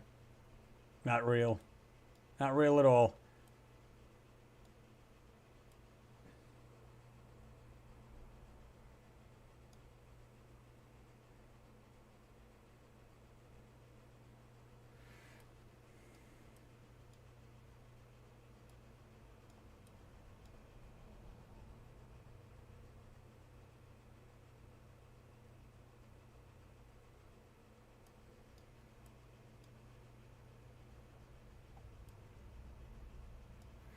Yeah, not the clearest in the background at all here, but like I said, there's a lot of things you can look at.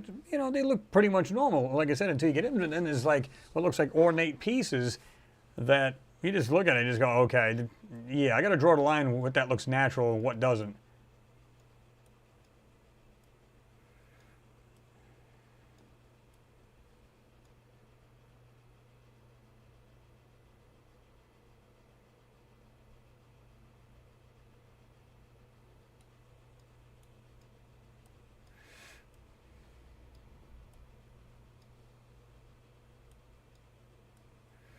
Yeah, ones on the top, not so much.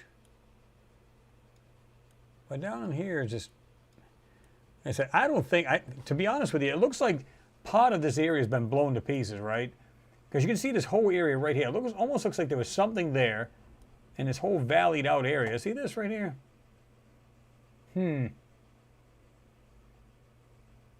Interesting. I said you got these what looks like square blocks. Could be parts of structures or whatever blown to pieces. And again, you can see this right here, like the white right there. Tad white right there, and another piece right there. This is something covered up. You can actually see the shape of this white object. And again, take this like dark gray texture and put it right over it, and you'd be none the wiser what that is. I don't know what it is, but it's clearly something else. It's probably intelligently made. Again, looks like the two bricks laying against each other. I'm not saying that's what it is. It kind of looks that way. Look at this right here. Look at this blocks right here. Looks like step blocks. Right here. Looks like if you were to go up a step and another step. Like they're cut out blocks. You see that? Let me just back out just one step. I don't know if you guys can still see that, but check that. It's clearer there, the way that looks.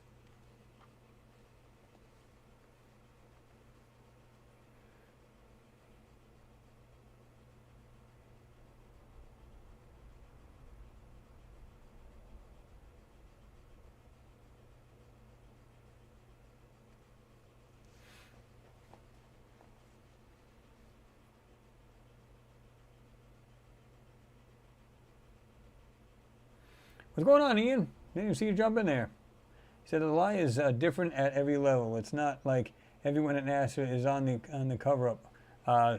They don't need to be. Well, that's true, because a lot of people, like, it's different compartments, like, or different departments, depending on how you look at departments, or, you know, so other people are doing a lot of people are doing legitimate work, and then the other people are doing, like, the kind of hush stuff, and you can't divulge any of it. You know what I mean? You're here, you do the job, you're sworn to secrecy, blah, blah, blah, blah.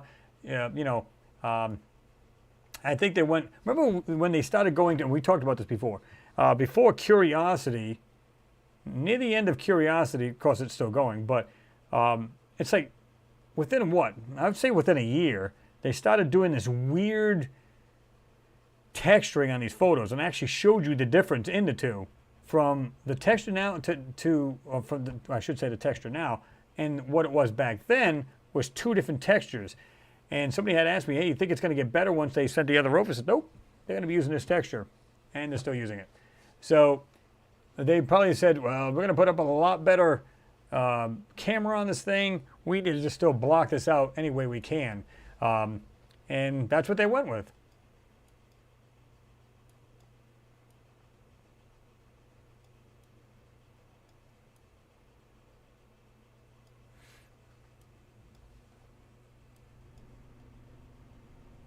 I don't want to get too close, then it gets too blurry. Look at this right here. There's like this white square, very top. I'm going to back out so you'll see it a little bit clearer, but right here, it looks to be like a round opening at the top of it. See that right there? I'm going to back out. Right there. And you see some other oddly shaped pieces on the left-hand side of that object, this rectangular object. See that right there? Really interesting.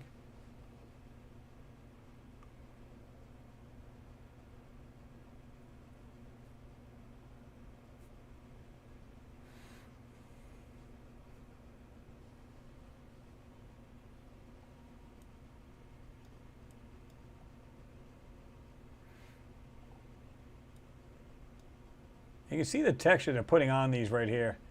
Yeah, this is absolute crap. This is what I keep saying, and I've said this before, is that the sky is not a sky at all. It's being put in there. We don't know if these blocks, but I believe that they're white. You can still see a little bit of white under them. I believe there's something else, and it's whatever it is a lot bigger behind this in this sky area, and it's being hidden. That's what I think. That's my personal opinion, judging by the other photos that I've seen.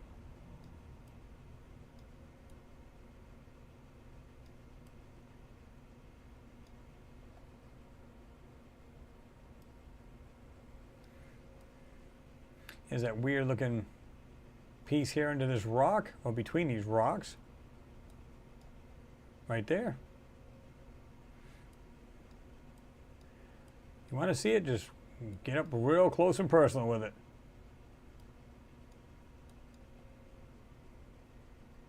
I guarantee I can put this through plating, and I can promise you a lot of this is garbage. This photo is garbage. Like I showed in the last video, I'd say maybe 5, maybe 10% of the photo you're actually seeing any decent detail. Yeah, details are crap in that photo big time. Once you see the overlay, it's insane. There's just no way around that. I like to go to court with these people and say, oh yeah, well, why don't you explain this, and this, and this, and this. It's just, you think you can do that? Pareidolia, swamp gas. Which we all know is bull.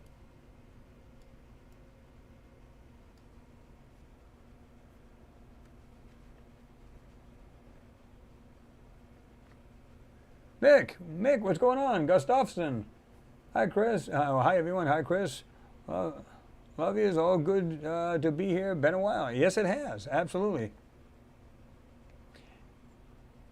Zeta. He said, what was that dot in the air? It's actually a... keep in mind, this is a pan, so it's basically separate photos stitched together. And what you'll see is let me see if I can find that thing again. It's basically an artifact in the camera. Like right here. There's one right here. If I'm not mistaken, it might be in the hillside, but depending on where it's at, see there's another one right here. There's one to the left. Now let's go to the right. Now notice the shape of it. Okay? Go to the right. There's another one. Go to the right, you should find another one. There it is. Go to the right, you should find another one. Right there. See what I mean? So what you're finding is, see how they're like in each stitched photo? Here's a photo right here. So you see that dot. Go to this stitch, and notice it's in the same position pretty much in these photos. See it? 1, 2, 3. And it's always right across, straight across, even though the actual, the mountain actually dives down, meaning it goes down. There's another one here. Here. So it's in every photo. It's unavoidable. It's an artifact of the camera. There's nothing you can do about that.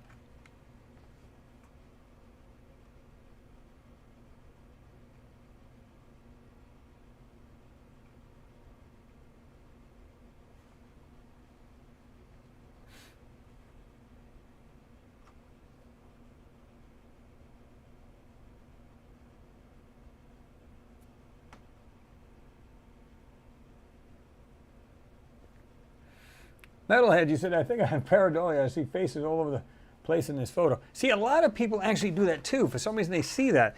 Now, is it wrong to see that? I don't know. Maybe it's just patterns you're picking up, and maybe that's what it is. Not sure.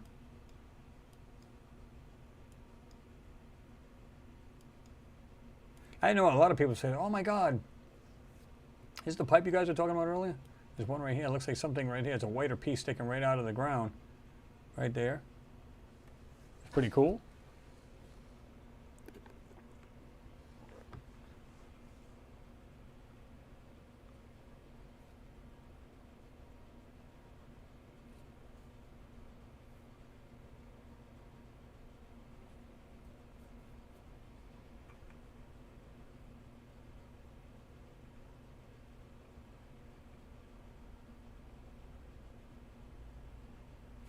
Oliver Klein, natural air swamp gas alignments. Well, this one's pretty cool. Like I said, you guys will get the pages, all the pages we used on this, as well as the Gigapan. You can check this out for yourself. You know, when I see this, I just go, what could that have possibly been? The way this is walled here, and you can see this here, some of the blocks. I don't think these are hillsides at all. I believe they're actually a makeup of different objects laying here. And they just, let's suppose for a moment this whited area here, right here, is an actual structure, hypothetically, okay? And maybe there's another one right here on this little white area, okay? There's different objects laying right here on the ground, and what they do is they simply put a texture over in between these and make it simply look like a hillside. Okay? And that's pretty much what it comes down to. Trust me, these guys are crafty. They're not stupid. They're pretty darn good with it. They started doing this since the moon. If you look at a lot of the moon, the hills on there, or these mountains or hills, or even moon buttes, which I don't believe that's a thing, but if you look at the hillsides there, they all look white, like they're glowing. They're fake. They're carrying over to this. Only the difference is they're putting more of a more detailed objects on these hillsides and so on and so forth. We don't know if whatever's in this sky area, and I don't believe that's real, that sky area. I believe there's something much taller standing there, and whatever exploded is falling down onto the ground. Because you go, well, how can you get this much rock coming just from a small hillside, just the very edge of it itself? Something has to be going on. I've seen like small, areas that weren't that high, and there's like a ton of debris laying right on the ground. It's like, where could it have come from? There's only place it could come from is something way up at the top that you're not seeing, and they're not allowing you to see. It's as simple as that. Just these cluster of rocks alone tell me this is not rocks.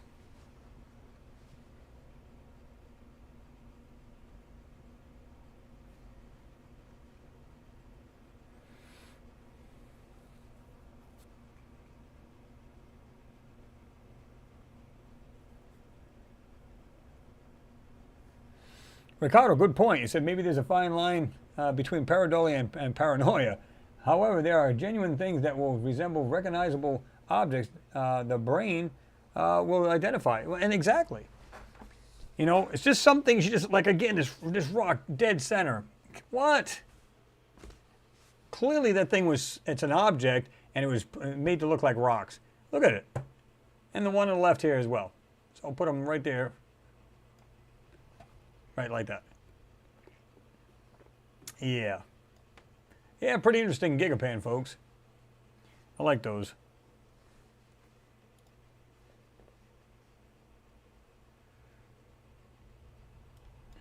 This one is actually a pretty good pan. And yeah, so a big thank you to Joe from Art Alien TV who done this. And you can see, well, glad you're here. No. And you can see it's from the image from NASA, JPL, Caltech, and MSSS. And of course it says subject Alien TV, copyright, all rights are reserved. It's 333 megapixels, which is good size, 47,874 by 6,954 pixels. And of course this is at, you can see the size, and it's at 300 DPI. The image was taken by a mast right on board. It's a mast right mast cam. From Sol 3507, and of course the date was 6/18/2022. So we're just talking what, 6 days ago? So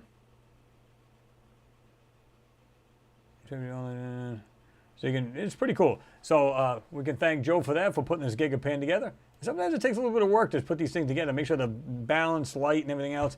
I just wish some of these things, I just noticed this. Look at that thing. I just wish some of these would actually be more, put a little bit more sharpness into them. Sometimes you can't, because then it makes it too grainy, but sometimes it could use it, right? But that block right there in the middle actually has a darker area in it. See that? Pretty cool. Almost looks like another lighter colored block right here. See that?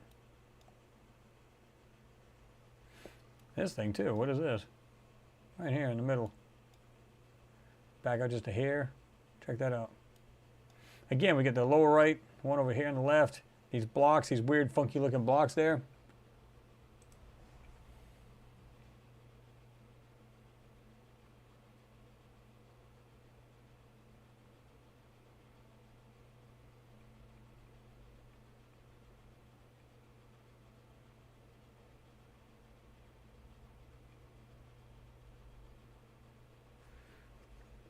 Zeta, he said the question was, have you, I don't know if it's Zeta or Zeta, probably Zeta. Have you checked out the videos from John Leonard Walsey? Yes. He did fantastic work, Absolutely. Had a lot of crazy stuff up close, really good stuff.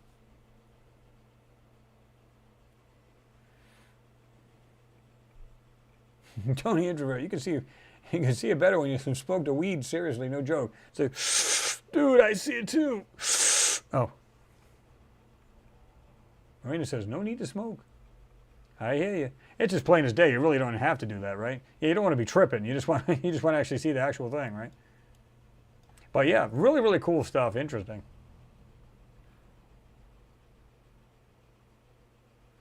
Now, there's a good one. Oliver Klein says, National Airbrush Spray Paint Association, also known as NASA. That sounds about right. Look at this. Folks, I see this as a giant structure. I don't see this, or something on top of this that's collapsed. Different areas. Just look at the way these things are, the edge and everything else. It's just, this could be one structure or something like that. Another one here. And keep in mind, they're not super large, folks. These are not super big. This might be 20, 30 feet up in the air, and that's pretty much it, the whole hillside. It's not as big as everything. They think, wow, these things must be astronomically tall and big. No, they're not. They're really not.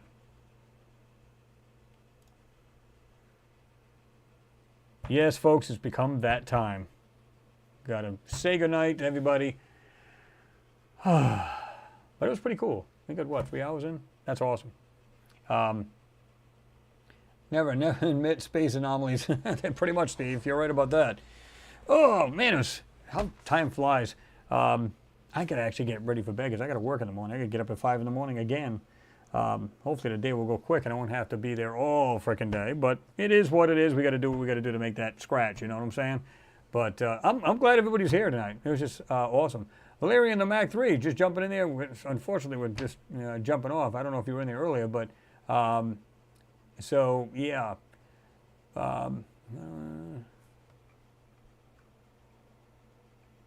James talking to Ricardo. I think it's time for the cloth for the CGI boys' glasses. You know these guys need them glasses, man. They've got to get that. Got to clean them up a little bit. I don't think they're seeing quite clearly.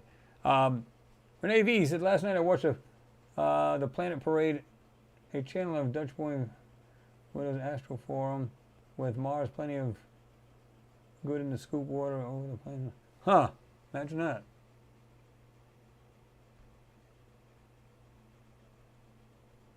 Kurt Abana says, great live streaming, Chris. Oh, yeah. Well, like I said, it was cool that you guys were here. That's what made it good.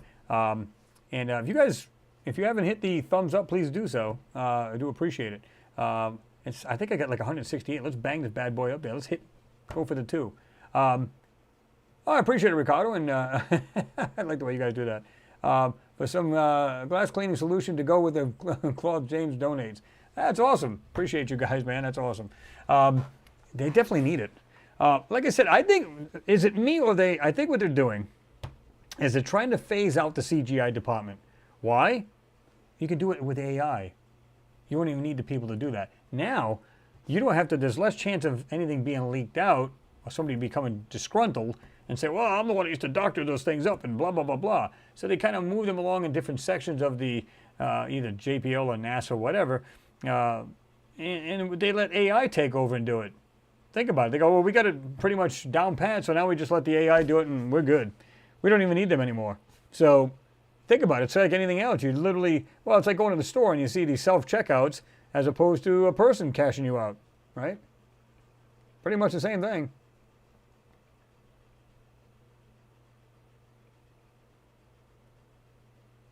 Oh, Lionheart Glassware, you could do the same. He said, good night, thank you so much. I feel you. He said, I got to get up at 3:30 to make it to the art show tomorrow.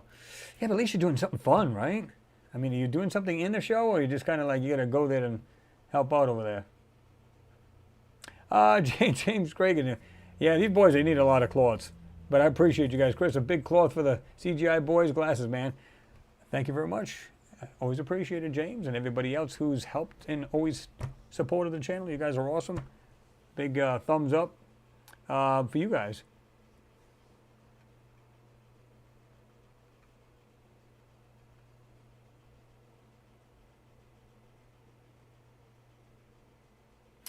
Okay, I was just reading the rest of these here.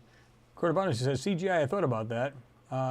Randomic 3D marsh rocks. Yeah, I mean, or mash rocks. Pretty much, yeah. I mean, it's literally, if they can do this automatically through a computer, they're going, okay, all of you people, like 400 of you can go home. I mean, how much money are they saving? Think about it, you know. And again, they don't have to worry about somebody getting disgruntled. Maybe they got a wild hair across their ass and want to like just shout out to the world. Because somebody will end up slipping up or something like that and and they might have a terrible accident. But oh, you guys are welcome, Metalhead. Good to have you in there, brother. But again, I want to let everybody go. Like I said, I don't promise anything as far as when we can get out the next video, but we're going to try to get them on because I probably have 5 or 6 of them on deck. So I definitely want to get them out. So I'm trying to figure a way that I can actually get the extra time if I'm not pretty much walking dead after the end of the day. Because a lot of times, I'll be honest with you guys, I come home and I'm like, oh my God, this recliner feels so good. And I'll just kick back and I'm just like, I'm good. I don't want to do anything. I mean, I might eat, maybe watch a little TV and I'm right there under the sheets. You know what I mean? Time for the crib. You get so worn out and beat up. It's just like, you know, you just don't want to do anything, to be truthful with you. But there's a lot of days I come home, I'm pretty much good. You know what I mean? Had plenty of sleep. Get these things out for you guys. So just stay tuned. Just keep checking back. And, you know, we got plenty of other videos to watch as well. So, yeah, you know how that goes. But anyway, thanks everybody for being here. Thanks for all the support. You guys are awesome. Give yourselves a pat on the back. Because, like I said, channel's nothing without you guys. So I appreciate you all being here. And I appreciate all of the newcomers that have come in here. And like I said, I hope you subscribed and hit the notification bell and click that all notifications. And like I said, I want to at least do the live feeds, and I want to definitely do some more videos. So stay tuned. Just keep checking out. And like I said, I'll try to put on the community post that we will be doing it. I think I screwed up in the beginning of that video because I said 5 p.m. when clearly it was not 4. Because near the end of the video, I put 4 p.m. and I even put it on the screen so people would know, just to be sure. And I put it in the community post so that people would know that as well. So I'm glad everybody made it. Mostly, I think just about everybody was here, which is just awesome. Leslie Ann Warren and Nighty, big hugs, Chris. Right back at you, Leslie Ann. I hope you're doing well now, and good health to you. And I'm glad you're here. Yeah, James, I agree. Chris is fantastic people here tonight. I mean, even some newcomers were saying this is a great hangout because guess what? They weren't being beat up. You know what I mean? You could come out with something you may think is outlandish, and people go, that's not far-fetched. Because, you know, it's like-minded people. That's what I've always said. And that's what makes the community awesome. You know, it's like critically thinking people doing their own research. They've seen things I didn't see, or many of you haven't seen, and vice versa. I might have seen things, I'll bring it to your attention. Yeah, we can check this out, and that's what makes the chat cool. So you guys give yourself a pat on the back and a thumbs up. And like I said, I appreciate all the support. Any support's good support. Verbal, monetary, doesn't matter. It's all good to me. So I do appreciate you, and I mean that from the heart. I really do. So I'm going to let everybody rock and roll. Again, unfortunately, I got to work tomorrow, but it is what it is. But after we get out, you know, we get the afternoon and then Saturday to kick back and let our meatloaf. Anyway, everybody be cool, stay healthy, be good to one another. And yeah, you can always jump up on the, in fact, do I still have that? You can always jump up on the Discord page. I'm going to give it to you again right here. Just dropped it. You can see I'm Chris M instead of actually Mars Anomalies and Beyond. I choose either one. Sometimes I jump on either one. So check it out. And it's good to have people on there, like-minded people, and you can share photos. Maybe you've seen something in the sky. You said, I don't know what to make of this thing. Or you've seen a photo and maybe you've done your own enhancements on it. You know, it's a good place to share it. We've got different categories to share it in. Check it out. I think you guys will like it. Anyway, everybody have yourself a good evening, good night, good weekend. We'll talk to you guys soon. Peace.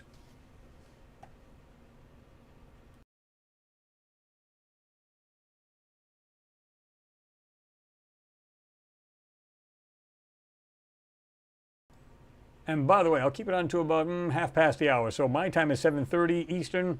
You do the math for your location. We'll let you guys chit-chat it up a little bit. And don't forget to, like I said, drop a thumbs up if you don't mind before you leave. And we'll see you guys soon. Again, peace, good health.